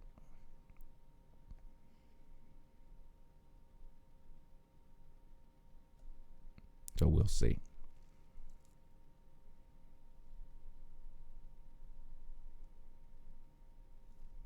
What do you guys think about those schedule preview videos? I've never done those before. So it feels like so far they're doing okay. Based on some of the comments that I've read. I don't expect everybody to watch every one of those, right? Like, if like the West Virginia one had less views than the Clemson one, that makes sense, But I do think they're worth doing, and it's so hard to come up with relevant things to do in the offseason. Series of videos like that, it gives me a way. I mean, that I can easily do this for 2 or 3 weeks probably. And, every single video probably won't be a team that interests everybody, but eventually, some of, we're going to do Alabama and Georgia and Florida and South Carolina and Tennessee and blah, blah, on and on and on. So there'll be some good ones. What's the next one that's coming out? What did I do today? Texas? I think Wisconsin is the next one. Wisconsin is the next one, but I'm going to do a bunch of them. We'll see. We'll see. I'm going to do some other things, too. I got a comment on the comments video coming up soon. Some super fan videos coming up. What else? The XFL is starting soon, so we're going to talk some XFL. The morning show. I think we have a guest again tomorrow. Is tomorrow the 7th?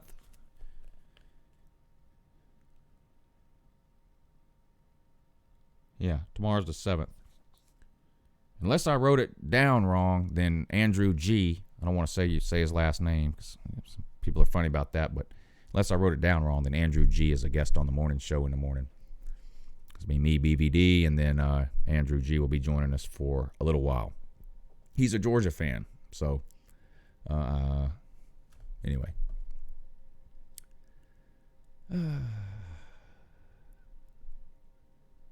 Ed Reed, the missing link. Yeah. Every time Miami gets somebody, that's all they needed. You guys notice that?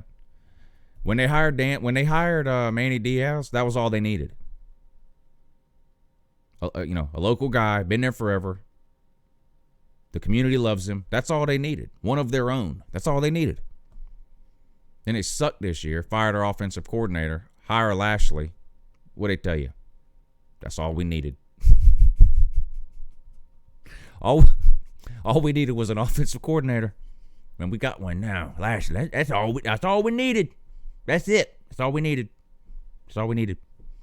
They bring Ed Reed in, give him some position that nobody's ever heard of. It's basically like, in the mob when they give you a no-show job. You know what I'm talking about? When you're in the mob and you're making $50,000 a year illegally, you need a way to show the IRS where that money came from. So the mob gives you a no-show job, usually through a union, which means you get a paycheck every week, but you don't actually have to go to the job as a no-show job. It feels like that's what the Ed Reed thing is at Miami. That's what it feels like to me. And like Ed Reed was literally hired like, what, a week ago? 3 or 4 days ago, whatever it was. And I see Miami fans saying like, yep, Ed Reed's the reason we got this guy. Ed Reed's the reason this. If it wouldn't have been for Ed Reed, we wouldn't have got that guy. You really think, I mean, that's just ridiculous. But that's all they needed, though, was Ed Reed. That's all we needed. That's all we needed. That's all we needed. All we needed was a former player who's in the NFL Hall of Fame to come back to Miami, take a job that doesn't involve coaching on the field, an office job.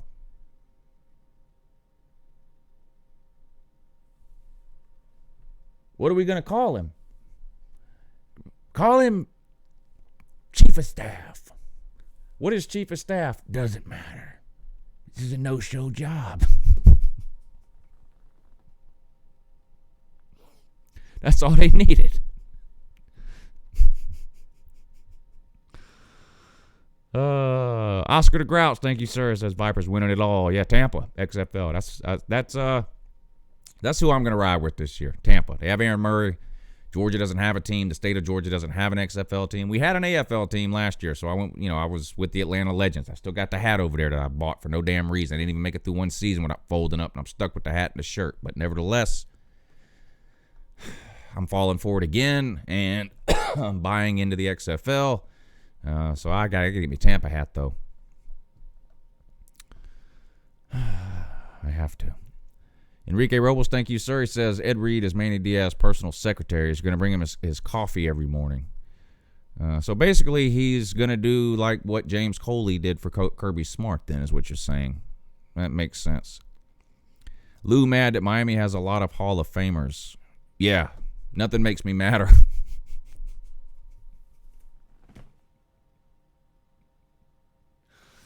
Man, you hit the nail on the head. Who said that? Which Mensa student? I gotta find that again. Brian, man, how did you know? It's almost like you're inside my head. I wake up every morning going, you know what pisses me off? Hall of Famers that went to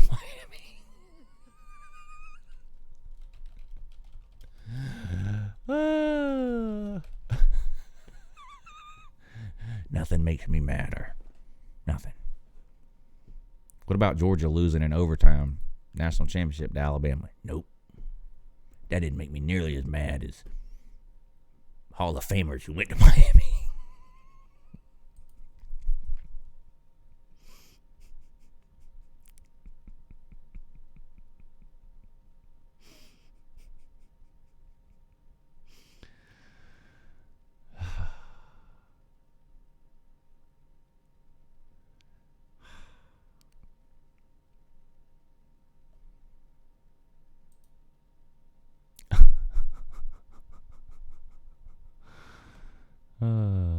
Brian, aren't you what are you, a Florida fan? You're not a Miami fan, are you? I forget. I get confused. I have CTE. I told this story the other day. I have CTE. But who are you a fan of, though? Aren't you a Florida fan? Or do I have that wrong? Florida fan? Well, shout out to you, sir. If I'm mad about all the Hall of Famers Miami has in the Hall of Fame, how happy must I be when I think about the number of Hall of Famers that Florida has, Brian? Do you want to tell us, Brian, or should I spill the beans? How many Hall of Famers do the Florida Gators have? Let's see. 1,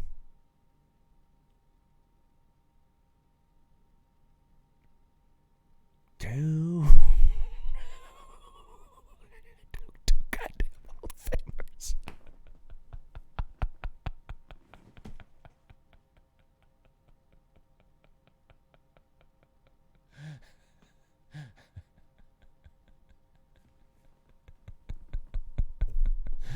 We got 2 Hall of Famers.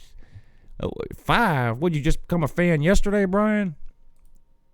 You must have just become a fan yesterday. Emmitt Smith and Jack Youngblood. And nobody knows who Jack Youngblood is, including you. At least Georgia has 4, so find a way to deal with that. So Georgia has twice as many Hall of Famers as Florida does. Let's see. Salient Driver says, Lou and I are going to root for the same team. In the XFL, we are. Yep. If you're rooting for Tampa, which I assume you are. Rob D, thank you for the super chat, sir. Relevant off-season content is me locked in a cage with the troll. That would be great. We're working to make that happen. We're efforting to arrange that also in 2. Enrique, thank you, sir. He says, greatest LouTube moment. Kansas 4th and 10 from the 1-yard line with 30 seconds on the clock. Got to relive that moment, Lou. You know, I was watching that again the other day because, well, why wouldn't I be? And I had forgot that, yeah, Kansas 4th and 10 from their own 1-yard line. But do you even remember how Kansas got the ball? Was it Rutgers they were playing? It had to be Rutgers. Anyway, Rutgers had the ball, and I forget what play they ran on 3rd down, and it was 4th in inches. So, like, literally, if they'd have gained 1 more inch, Kansas never would have got the ball on their 1-yard line there. But anyway, yeah, that was an amazing game in 2 and also in addition to some of that as well. Yes, efforting. We are efforting to arrange that. So, what is the best low-level team in Georgia? Valdosta State has some national titles. Georgia Southern was a powerhouse. They've since moved up to FBS now, but Georgia Southern was a powerhouse for a while. Valdosta State won some natties in what are they, Division II, I think that's called now. They're not even FBS, or FC. There's FBS, that's the teams y'all know, and then there's FCS. That's like North Dakota State and that. Valdosta State's under that. Georgia State hasn't really been that good.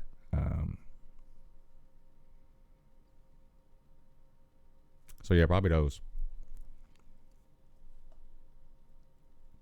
No Limit Soldier says, when are we going to figure out who is in the disappointment playoffs? We figured that out on Tuesday. Y'all tell me if you disagree. But, of course, the disappointment playoffs are next Tuesday and Thursday. Next Tuesday and Thursday night, we're going to do the live show, this show here, like we do every Tuesday and Thursday night, right? We're going to take the phone calls. But then after we take the phone calls, speaking of phone calls, I forgot to even check the damn phone lines. Shit. I forgot all about it. What am I doing? No one knows. Anyway, I'm just going to end the phone call portion. Anyway, we'll do the phone call portion of the show like we always do, and then right about now, when the phone call portion of the show ends, we're going to do the disappointment playoffs. What are the disappointment playoffs? Picking the 4 most disappointing teams in college football last year. We're going to put them in a playoff pool. The teams we decided on last week were Miami, Florida State, Texas, and Nebraska. If anyone disagrees, I guess we can open it back up again and see. But those were the 4 teams we talked about doing last week or Tuesday, a couple of days ago. Florida. That was a Freudian slip. Miami, Florida State, Nebraska, and Texas were the teams we were thinking about doing. Replace FSU with Southern Cal. Probably in Southern Cal went 8-4.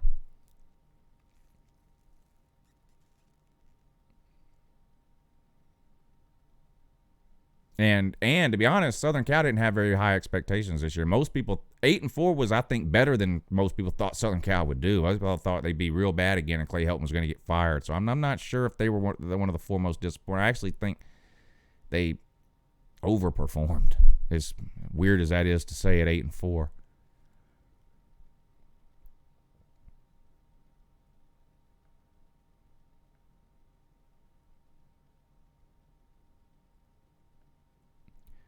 What makes you think Vandy? The disappointment playoffs are not for terrible teams. Vandy's a terrible team, but who in their right mind had any expectations for Vandy? So Vandy, I don't know who Vandy was a disappointment to. These are teams that have expectations or should be good and completely shit the bed this year, like Texas, like Nebraska, who was picked to win their division by a lot of people, like Florida State, like Miami. I mean, Vandy is just a bad team. They were in the worst of the worst. They were in the previous playoffs we did where we picked the 4 worst teams. You can't be a worst team and the most disappointing, so it's a no for Vandy. Texas and Nebraska are in it.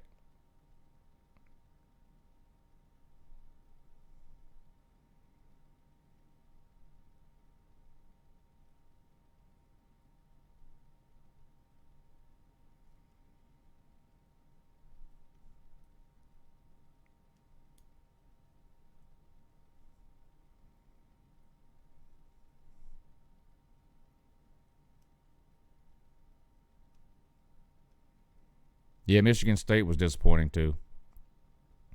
For sure.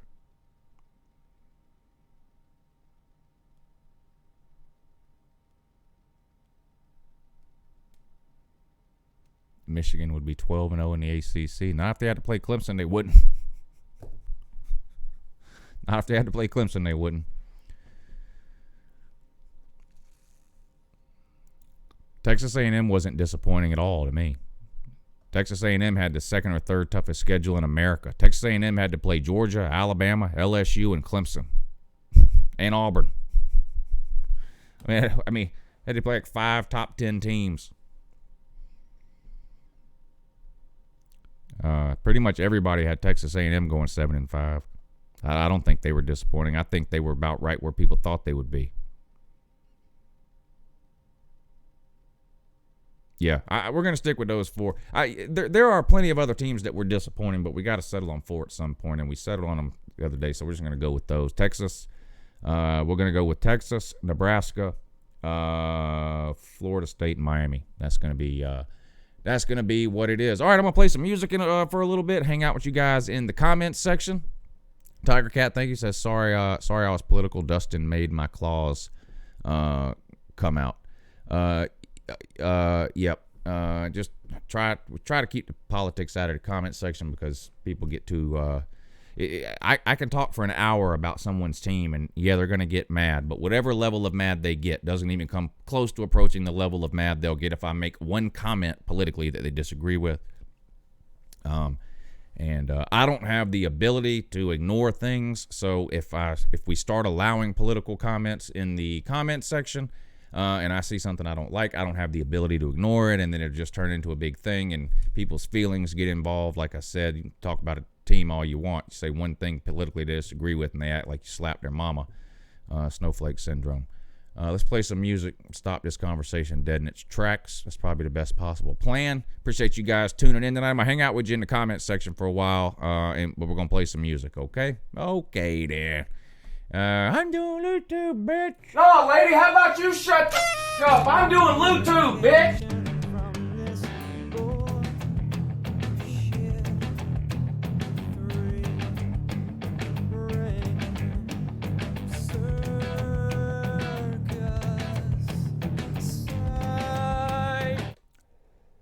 Indefinite, thank you for the super chat, sir. KSU has been good, too. We talking about Kansas State.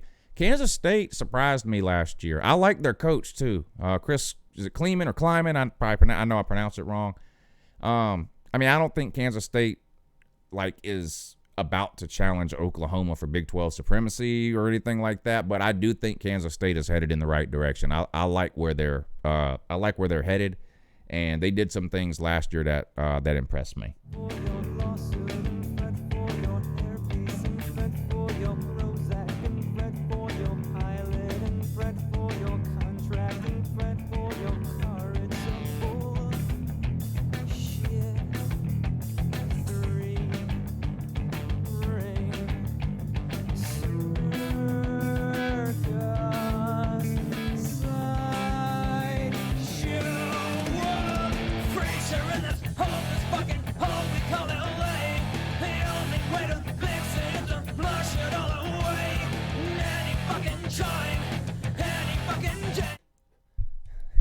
Kennesaw State. I see KSU, automatically assume Kansas State. Kennesaw State's not bad. Not bad. They've had a couple of playoff runs even. They're in what is that division? Is that Division 2 they're in? They've had a couple playoff runs ranked every year, so you're right. Kennesaw State has been really good too. In fact, the last couple of years, when I do those preview videos right before the season starts, like in June and July, the last couple of years, there's been people that have requested Kennesaw State. So I've actually done like 30-minute preview videos of Kennesaw State the last couple of years. So, but yeah, they've been good too. So sorry for the misunderstanding. Followed by millions of dumbfounded dipshits, and some say the end is near. Some say we'll see Armageddon soon. Certainly hope we will. I sure could use a vacation from this stupid shit. Silly shit. Stupid shit. One great big festering distraction. I've a suggestion to keep you all occupied. Learn to swim. Learn to swim. Learn to swim.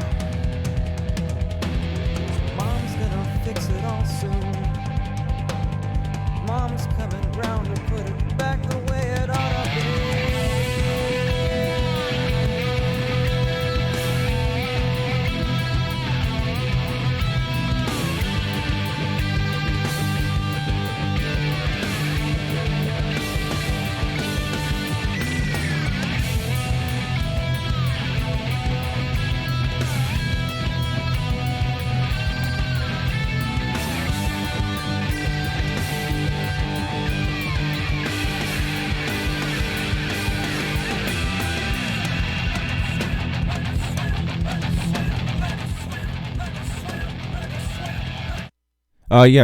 Tiger Cat. I read the one about deep broad and the Whole Foods and all that when you sent it in. Good morning, thank you.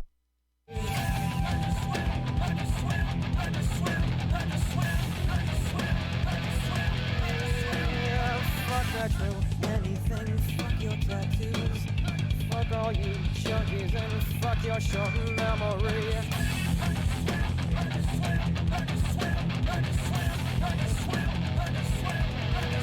Yeah, fuck smiley glad with hidden agendas.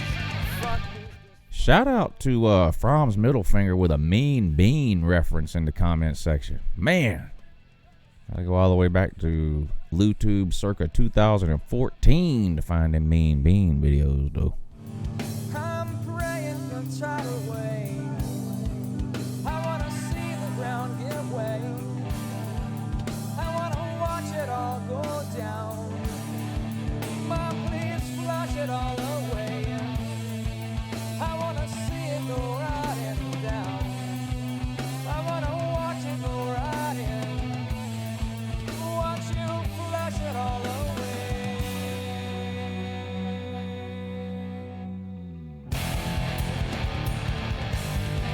Yeah, time to bring it down again.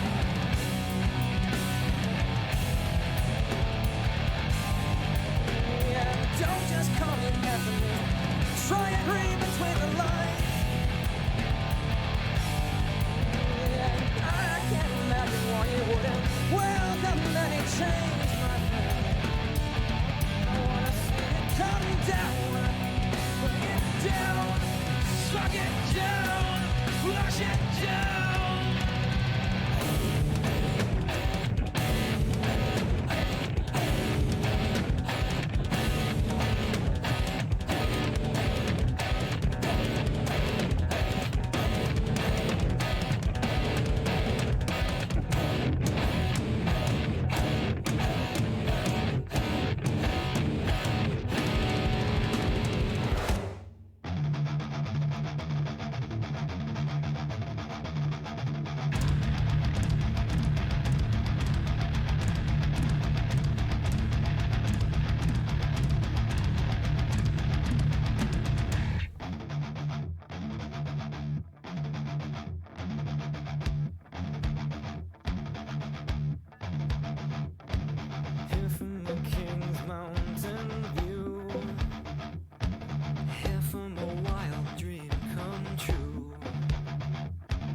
feast like a sultan, I do.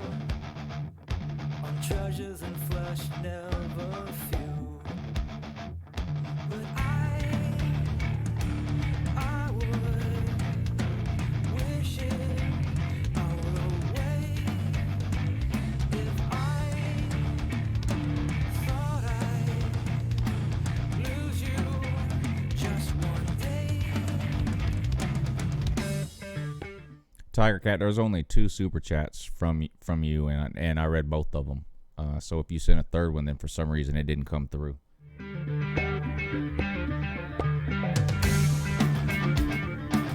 love with the dark side I fell, dabbling all the way down, up to my neck soon to drown. But you changed that all for me, lifted me up, turned me around. So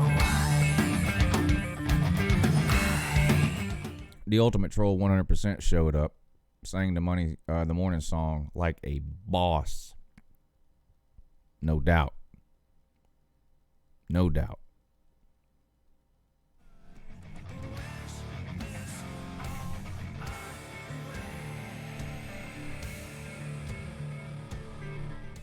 Lou, do you have the ball? Lou, do you have the ball to comment on Georgia not having one of your top recruiting craft athletes or anyone in your roster in general that can match up and cover Malachi Wideman? No one knows who the hell that is. You could literally throw a dart into Georgia's dressing room and find somebody to cover Malachi Wideman.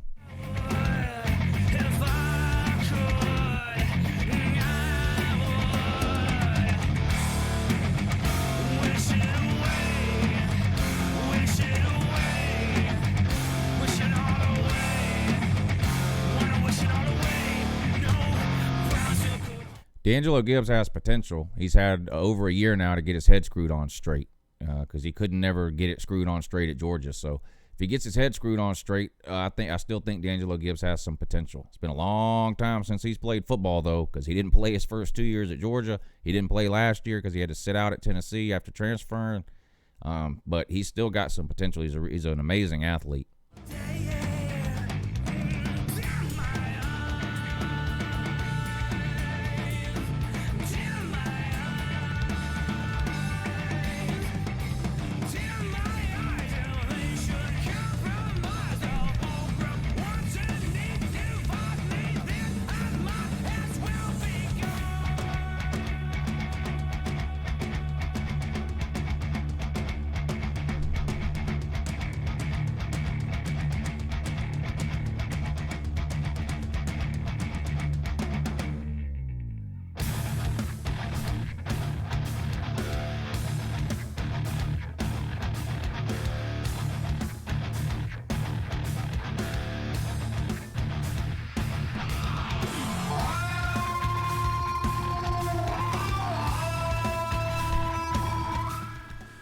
Tennessee fans are so special needs.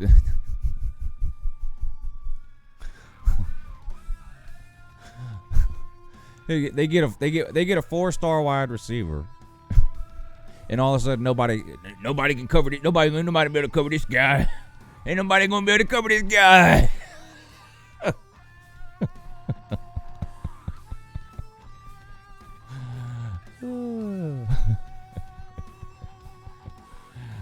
Oh, bless your heart, buddy.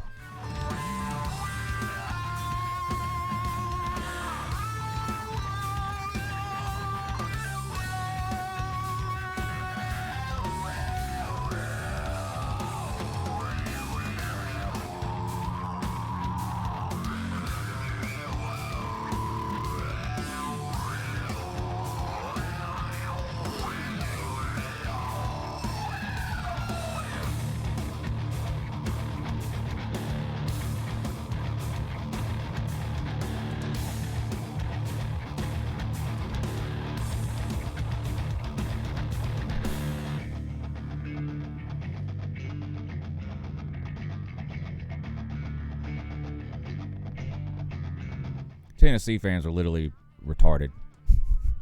7-5. You lose to Georgia State. You lose to BYU.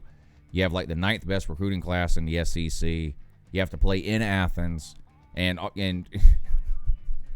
you're not beating. Literally, nobody outside of a handful of mentally retarded Tennessee fans thinks Tennessee's beating Georgia this year.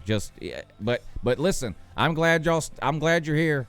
I'm glad you're here. Please continue to embarrass yourself all off season, sir. It's good for business.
Ready to boldly go where no family has gone before? The ghetto enterprise has landed. Captain Kirk has arrived. I repeat, Captain Kirk has arrived. Women, if you're lucky, Captain Kirk will save you and beam your loved ones to the fortune and fame you're looking for. I mean, the next generation. You heard me? Are you ready? Yes, I am. Somebody must have told these hoes I was a motherfucking rapper. But they should have told them hoes that I was a motherfucking gambler. And all the bitches I done broke for they bank. I got so many cocktails I need a motherfucker. I gave Tennessee's recruiting class some credit. I just told you it was the 8th best class in the SEC. What do you want me to tell you? I mean, you were around the top 10, depending on which site you look at. You're around 10th or so. It's about 8th in the SEC. So, how many top 3 classes in a row nationally does Georgia have? So the reality is you're not close to Georgia.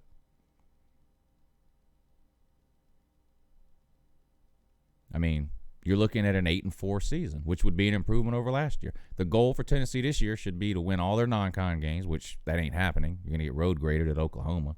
Then you're going to lose to Florida. Then you're going to lose to Alabama. Then you're going to lose to Georgia.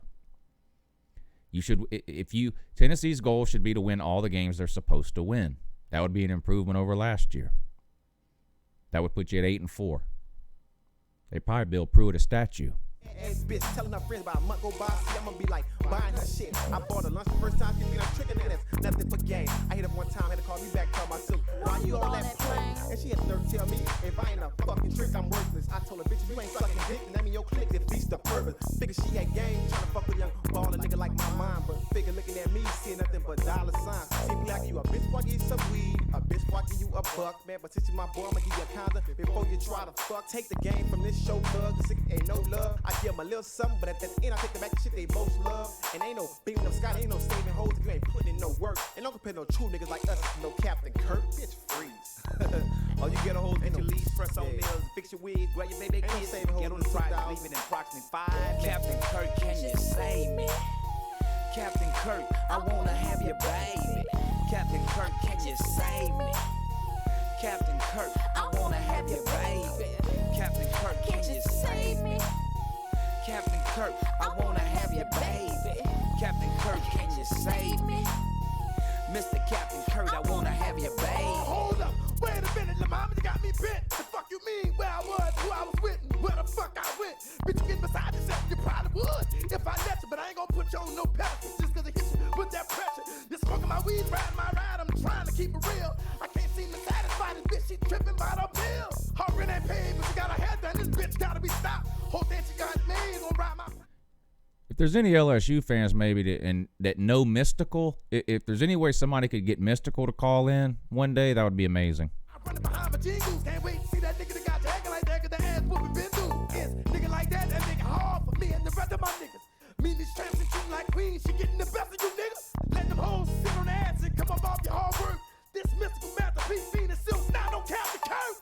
Captain Kirk, can you save me? Captain Kirk, I wanna have your baby. Captain Kirk, can you save me? Captain Kirk, I wanna have your baby. Captain Kirk, can you save me? Captain Kirk, I wanna have your baby. Captain Kirk, can you save me? Mr. Captain Kirk, I wanna have your baby. Captain Kirk, you know I have 6 kids. Even though they ain't for you, baby, my kids love you. Kirk, baby, you know we need a brand new color TV. I know you paid a rent. Yo, boo, I know I ain't never told you this before, but I'm out here trying to get my hustle on, but you know what? I just need you to be there for me because gangsters need love too. Since you've been away, I've been down and lonely. What?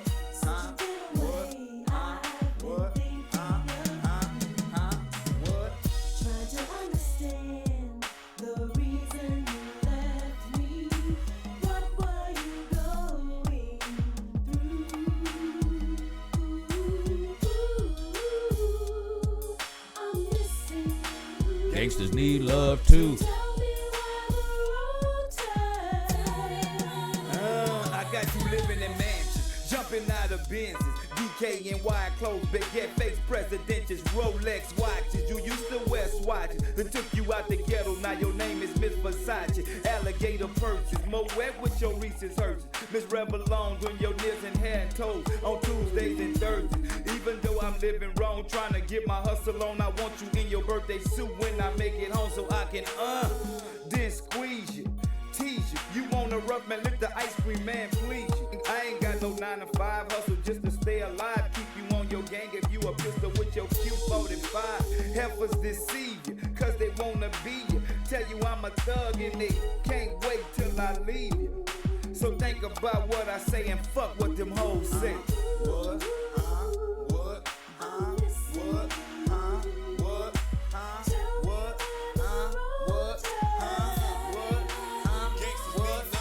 A high school queen met me selling ice cream on the corner with double up serving fiends. Even though I'm a thug, you love me if sex was a game. We'll play rugby. I got you flying first classes on planes, jumping off a train, taking cruises on boats, shipping champagne, rolling out the red carpet when they see a $10,000 main coat. That's why them hoes wanna be ya, but they can't. Taking trips in Land Cruisers, dropping off cash to the bank. But they don't know what you done seen. The shit I done put you through, the penitentiary chances you done took for your boo. The fast, harass you, the lies you done told for me. And when I went to jail, you found a way. Troll, did you trolling you with this song? What, did somebody break up with you or something? Oh man, that's terrible. I'm here for you, boo. But just remember, that gangsters need love too. What? What? What? What? What? What? I got a down girl believing, I wonder why. I wonder what she see in me, man, I can't lie. Cause I be hustling, hang with my homies all night, y'all. And I be hustling from the morning till the nightfall. Alright, y'all, it's kinda hard trying to stay clean, trying to chase dreams, trying to make it happen. But this rap ain't what it seems. Nah, I mean, I do think you you still beside me. When I was on the run, you hopping on the real. I'm trying to make a meal, but on the real, that's the type of little money can't buy me. I need someone who could be trusted. Take this 100 G's in case a nigga like me get busted. You blame it on my mob lifestyle. My thug is rugged friends. She telling me my fire lifestyle gon' have to come to an end. You gotta realize, I ain't trying to be no broke fault. I'm taking the chances right now cause it get harder for our future sons and daughters. I'm trying to taste trips to Reno, catch chips like casino, live life as a high road, simple shock and make moves like Valley. Ultimate troll, man. It hurts my feelings, honestly, that you think I would. I had no idea that you were going through some women problems, my dude. It hurts my feelings that you think I would troll you about something as serious as that. I thought you knew me better than that, buddy. Wish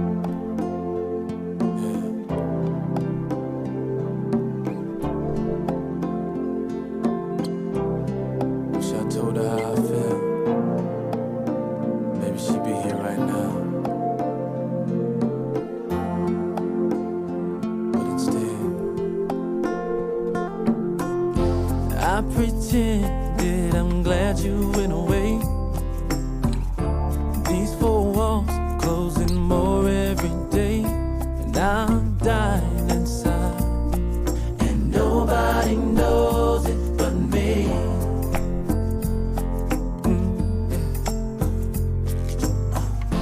Like a clown, I put on a show. The pain is real, even if nobody knows. And I'm crying inside, and nobody knows it but me.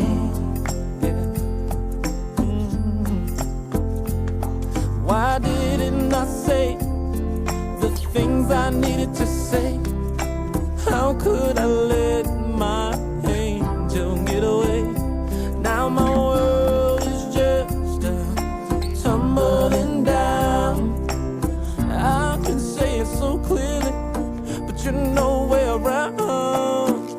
The nights are lonely, the days are so sad, and I just keep thinking about the love that we had, and I'm missing you, and nobody knows it but me.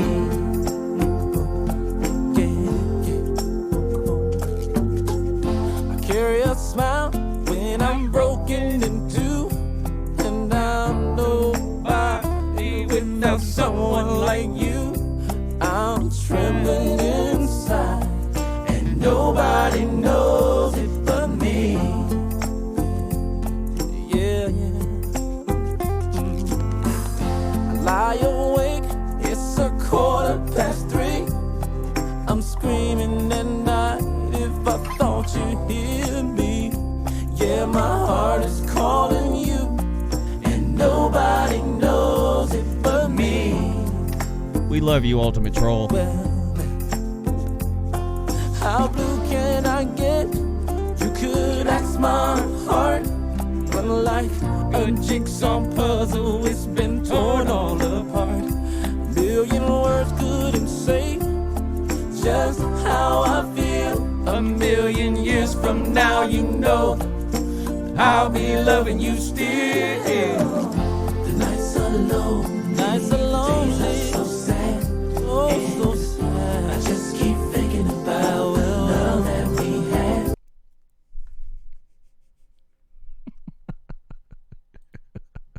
The gal.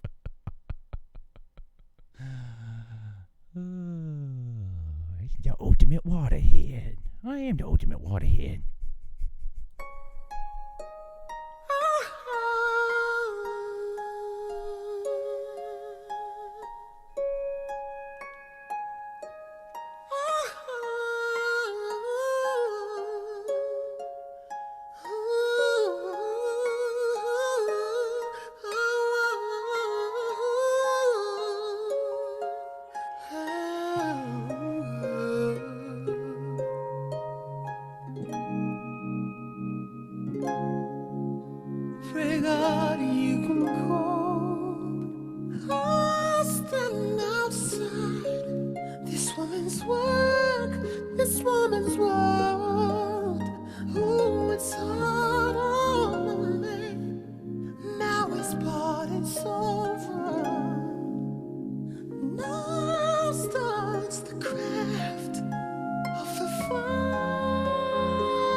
take the rain on the roof of this empty house.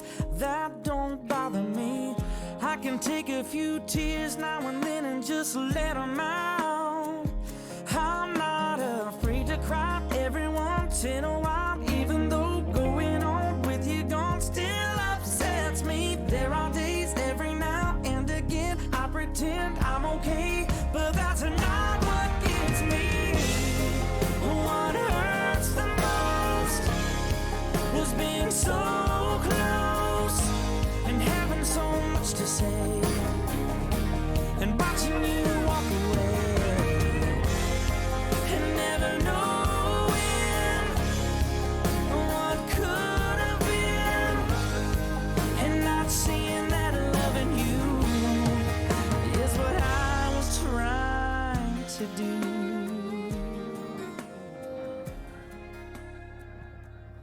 What's wrong?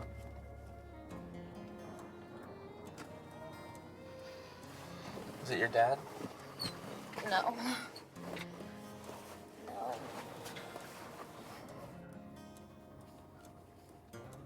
Do you ever think about the future?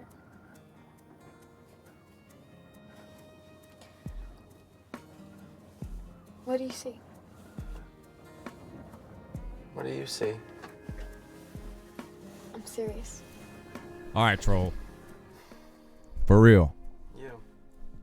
Here's one to help you get over the hump, buddy. Seriously. No troll. I see you. This one will help you.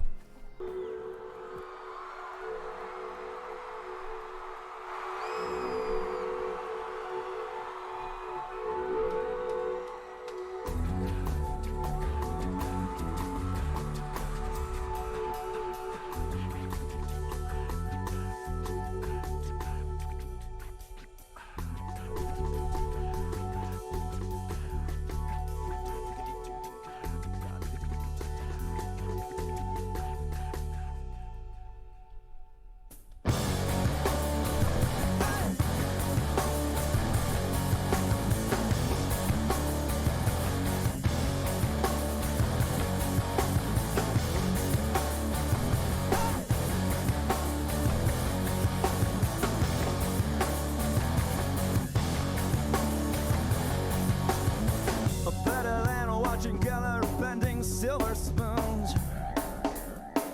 Better than witnessing newborn nebulas in bloom. She sees from up high, smiles and surely sings. Perspective prize her once weighty eyes, and it gives you wings. I haven't felt the way I feel today in so long, it's hard for me to specify. I'm beginning to notice how much this feels like a waking limb.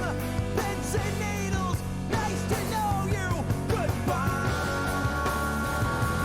Nice to know you. Goodbye. Nice to know you. Goodbye.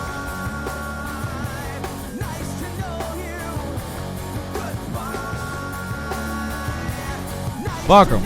Welcome, troll. On to the next one. Deeper than the deepest Cousteau would ever go, and higher than the heights of what we often think we know.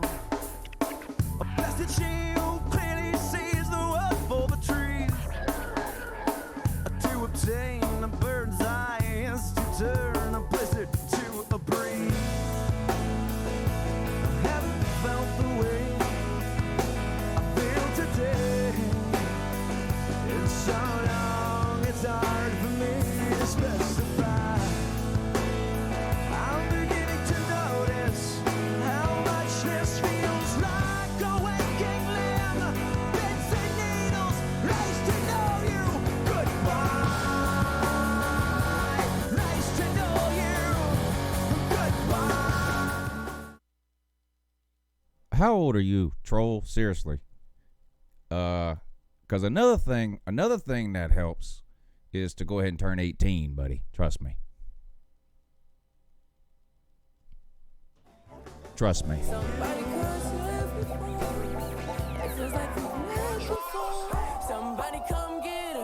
she's dancing like a stripper. Somebody come get her, she's dancing like a stripper. Somebody come tip her, she's dancing like a stripper.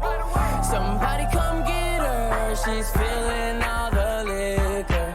Chop and screwed up, I'm a pothead, true enough. At your ex crib and your boot up.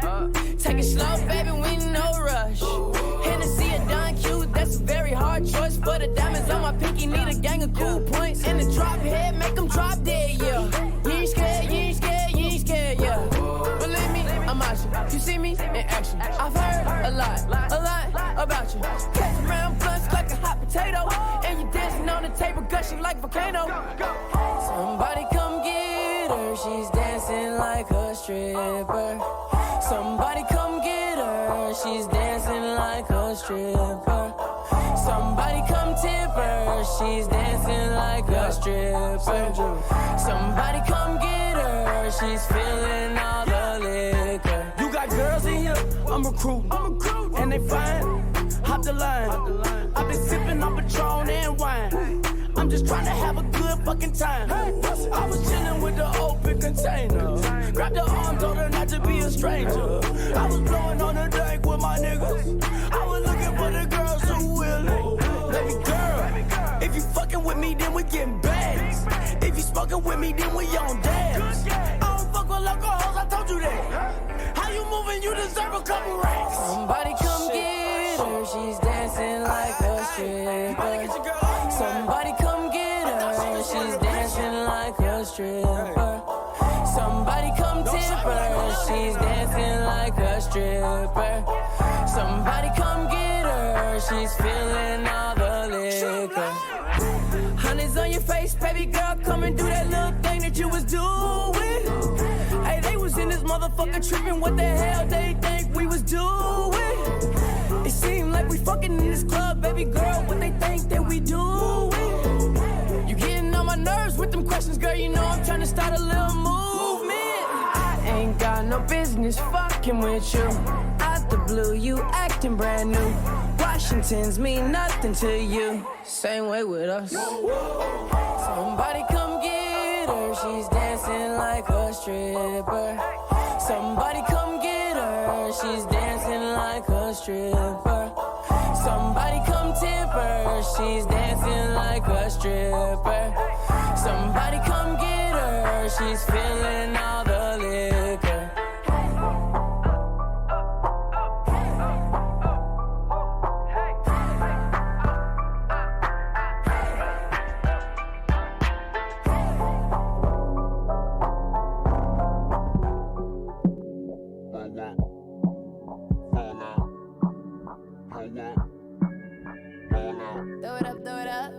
Watch it all fall out. Blow it up, that's how we ball out. Throw it up, watch it all fall out.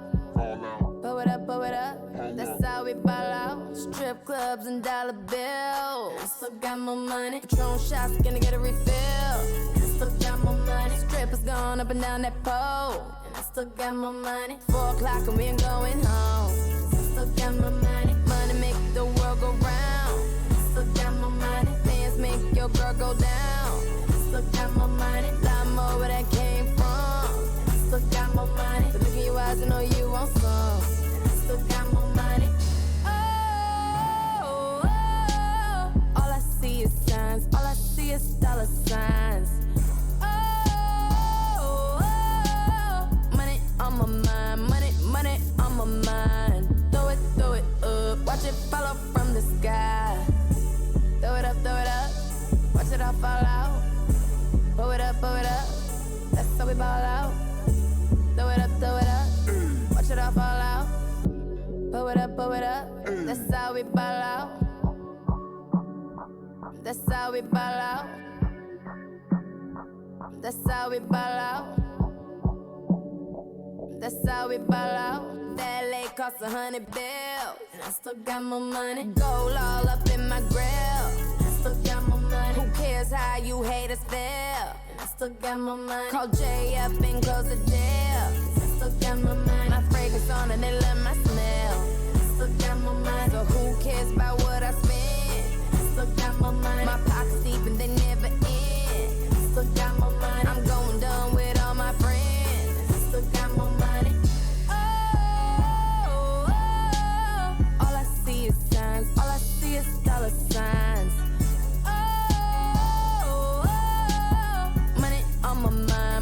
Money on my mind. Throw it up. Watch it fall off from the sky.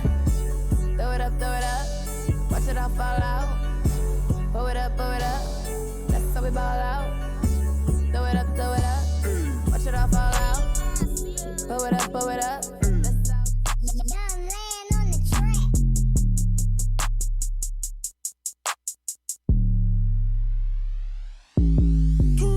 Twerk, girl, I wanna see you twerk. I throw a little money if you twerk. I don't really think you can twerk. Twerk. If you broke, go to work. Make that big booty twerk. Make that big booty twerk. Can I touch that booty? That booty. That big old booty. Shake that booty. Can I lay on them booty? Mike Tyson on the booty. Copyright that booty. Bounce that booty on the floor. Shit. Shake till you get a little soft. Shit. Show 'em your mama made a hoe. Shit. Shit. Go ahead, get a little low. Shit. Shake that booty in the car. Shit. Shake that booty in the stove. Shit. Shit. Pop it, stop it, drop it, pop it. If I hit a Lexus sky, I'm a motherfucking rocket. Shit. I ain't got no fucking heart. I can't be loyal to you, whore. You weren't here from the start. Twerk. Girl, I wanna see you twerk. I throw a little money if you twerk. I don't really think you can twerk. Twerk. If you broke, go to work. Make that big booty twerk. Make that big booty twerk. Can I touch that booty? That booty. That big old booty. Shake that booty. Can I lay on them booty? Mike Tyson on the booty. Copyright that booty. Damn. Skinny petite. Damn. I know my bitch love me. Damn. Cause she rub my feet. Damn. Damn. You don't touch me, somebody gon' touch me. You don't fuck me, somebody gon' fuck me. You don't love me, somebody gon' love me. Damn. Money don't walk, I gotta go and get it. Shake that booty, I come visit. If you thick, I might hit it. Damn. Shake that booty for a ride. Damn. Shake that booty on live. Damn. Shake that booty outside. Damn. Twerk. Girl, I wanna see you twerk. I throw a little money if you twerk. I don't really think you can twerk. Twerk. If you broke, go to work. Make that big booty twerk. Make that big booty twerk. Can I touch that booty? That booty. That big old booty. Shake that booty. Can I lay on them booty? Mike Tyson on the booty. Copyright that booty.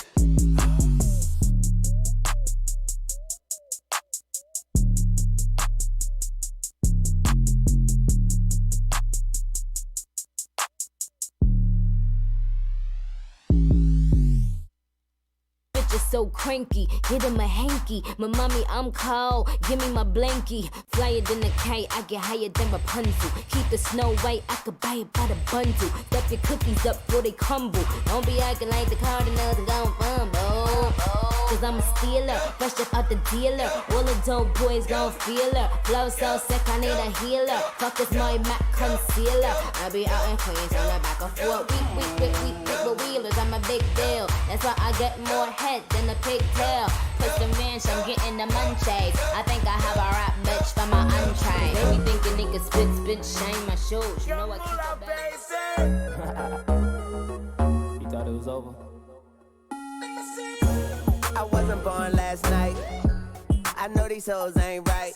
But you was blowing up her phone last night. But she ain't have a ring or not her ring on last night. Ooh, nigga, that's that nerve. Why give a bitch your heart when she rather have a purse? Why give a bitch an inch when she rather have 9? You know how the game goes, she be mine by halftime. I'm the shit, ooh, nigga, that's that nerve. You all about her and she all about hers. Birdman Jr. and this bitch, no flamingos. And I done did every day but trust these hoes. See me fuck with when a rich nigga want you and your nigga can't do nothing for you. Oh, these hoes ain't loyal. Whoa, these hoes ain't loyal. Yeah, let me see. Just got rich. Took a broke nigga bitch. I can make a broke bitch rich, but I don't fuck with broke bitches. Got a white girl with some fake titties. I took her to the bay with me. Eyes closed, smoking marijuana. Rolling up that by Molly, I'm a rasta. She wanna do drugs, smoke weed, get drunk. She wanna see a nigga trapping. She wanna fuck all the rappers. When a rich nigga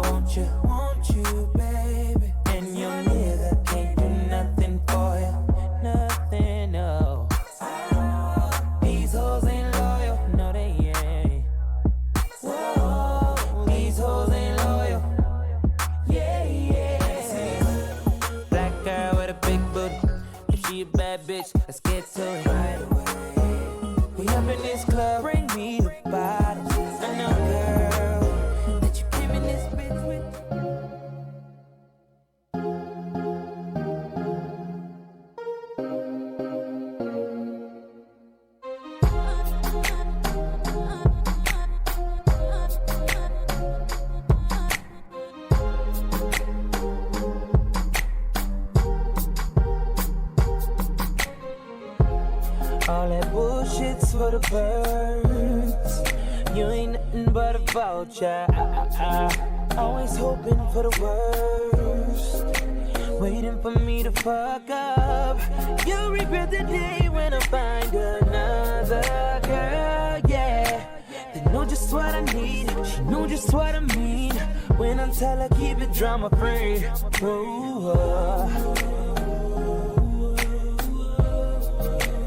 Chunking up the yeah. Told you that I'm leaving.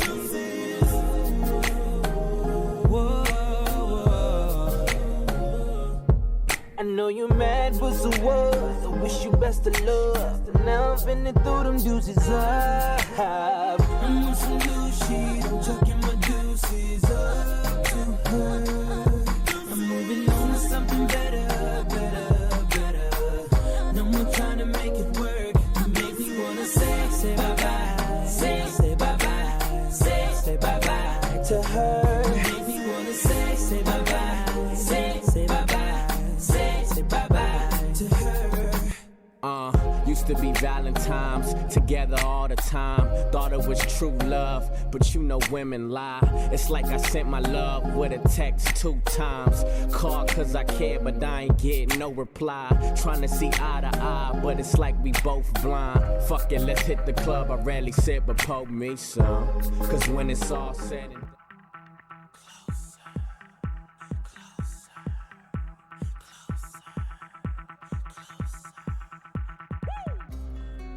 Turn the lights off in this place, and she shines just like a star.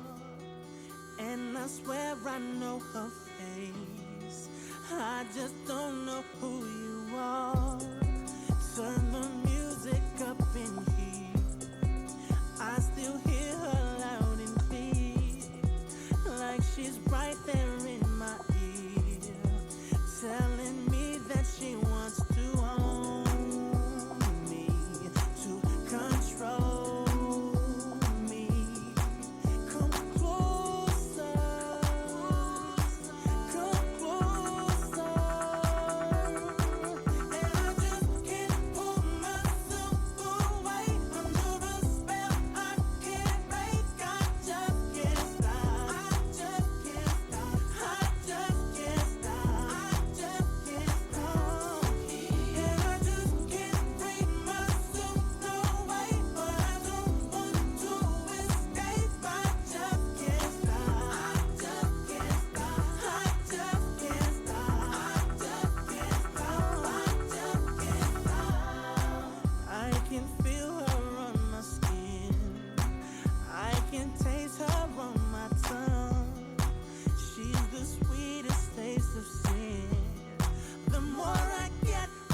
Mother, Mother Ocean,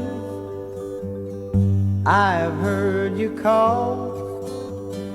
Wanted to sail upon your waters since I was 3 feet tall. You've seen it all. You've seen it all. Watch the man who rode you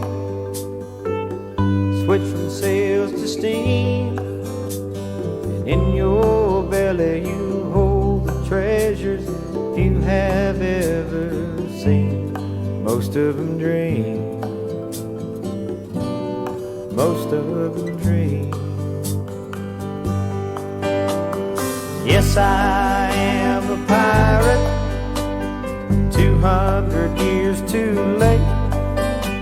The cannons don't thunder, there's nothing to plunder. I'm an over 40 victim of fate, arriving too late, arriving too late. But I've done a bit of smuggling, and I've run my share of grass. I made enough money to buy Miami, but I pissed it away so fast. Never meant to last. Never meant to last. And I have been drunk now for over 2 weeks. I passed out and I rallied and I sprung a few leaks, but I got to stop fishing, got to go fishing down the rock bottom again. Just a few friends, just a few friends.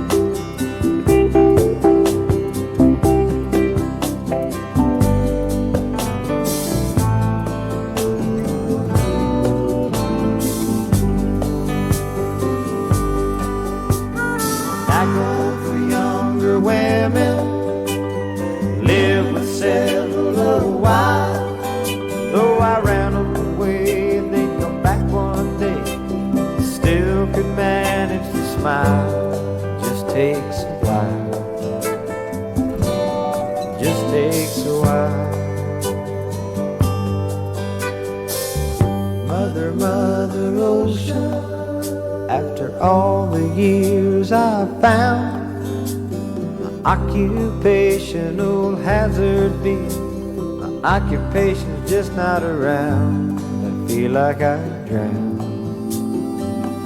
Gonna head uptown. I feel like I drown. Gonna head uptown. She left without leaving a number. Said she needed to clear her mind. He figured she'd gone back to Austin, 'cause she talked about it all the time. It was almost a year before she called him up. 3 rings and an answering machine is what she got. If you're calling about the car I sold it, if this is Tuesday night I'm bowling, if you got something to sell, you're wasting your time, I'm not buying. If it's anybody else, wait for the tone, you know what to do. And P.S. if this is Austin, I still love you.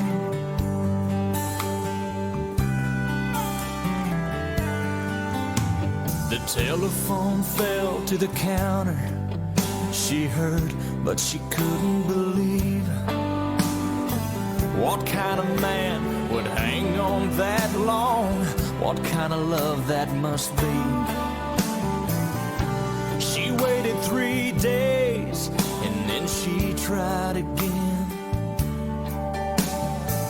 She didn't know what she'd say, but she heard 3 rings and then, if it's Friday night, I'm at the ball game, and first thing Saturday, if it don't rain, I'm headed out to the lake, and I'll be gone all weekend long. But I'll call you back when I get home on Sunday afternoon. And P.S. if this is Austin, I still love you.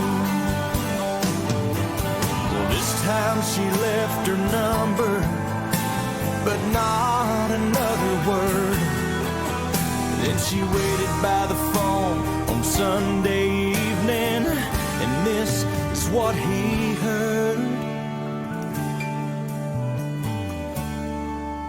If you're calling about my heart, it's still yours. I should have listened to it a little more, then it wouldn't have taken me so long to know where I belong.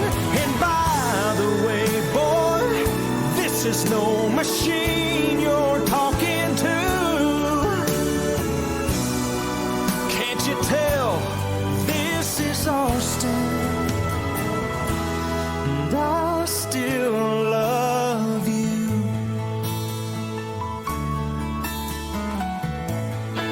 I still love you.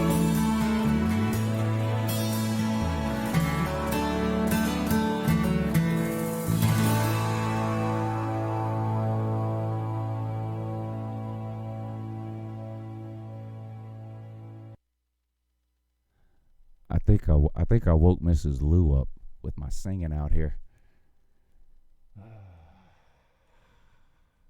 I must be singing. I must have got a little carried away.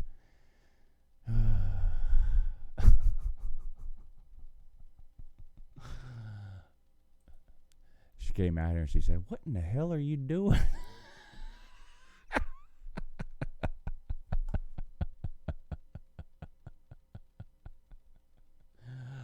It's hard to tell how loud I am out here sometimes, I guess, with these headphones on. Anyway, I guess I better wrap it up. I don't want to get grounded. Anyway, appreciate you guys hanging out tonight for the live stream. A lot of you stayed to the end. Shout out to everybody in the comment section. Bama Mike, Slim Mosley, Richard Holton, G. Smith, Brian, Misfit Smurf, Billy Boy, JT Thompson, Mike Taylor, Thomas Jasper Jr., Tom. Good morning, Tom. Philly Special 95, Seth Bowers, Billy Boy. I think these are all the same names now. Appreciate you guys hanging out tonight. Brian, thank you. Yeah, I got you written down too for whatever that date was. I got it written down here in my trusty calendar for you. Yeah, so don't worry, you're in there. I appreciate you guys hanging out tonight. Had a great time. Got a little carried away at the end. Hope I'm not in too much trouble. But appreciate you guys watching. And hopefully y'all can tune in the morning for the morning show, 8 a.m. Eastern, me and BVD. If not, I'll see you next time. Have a good morning.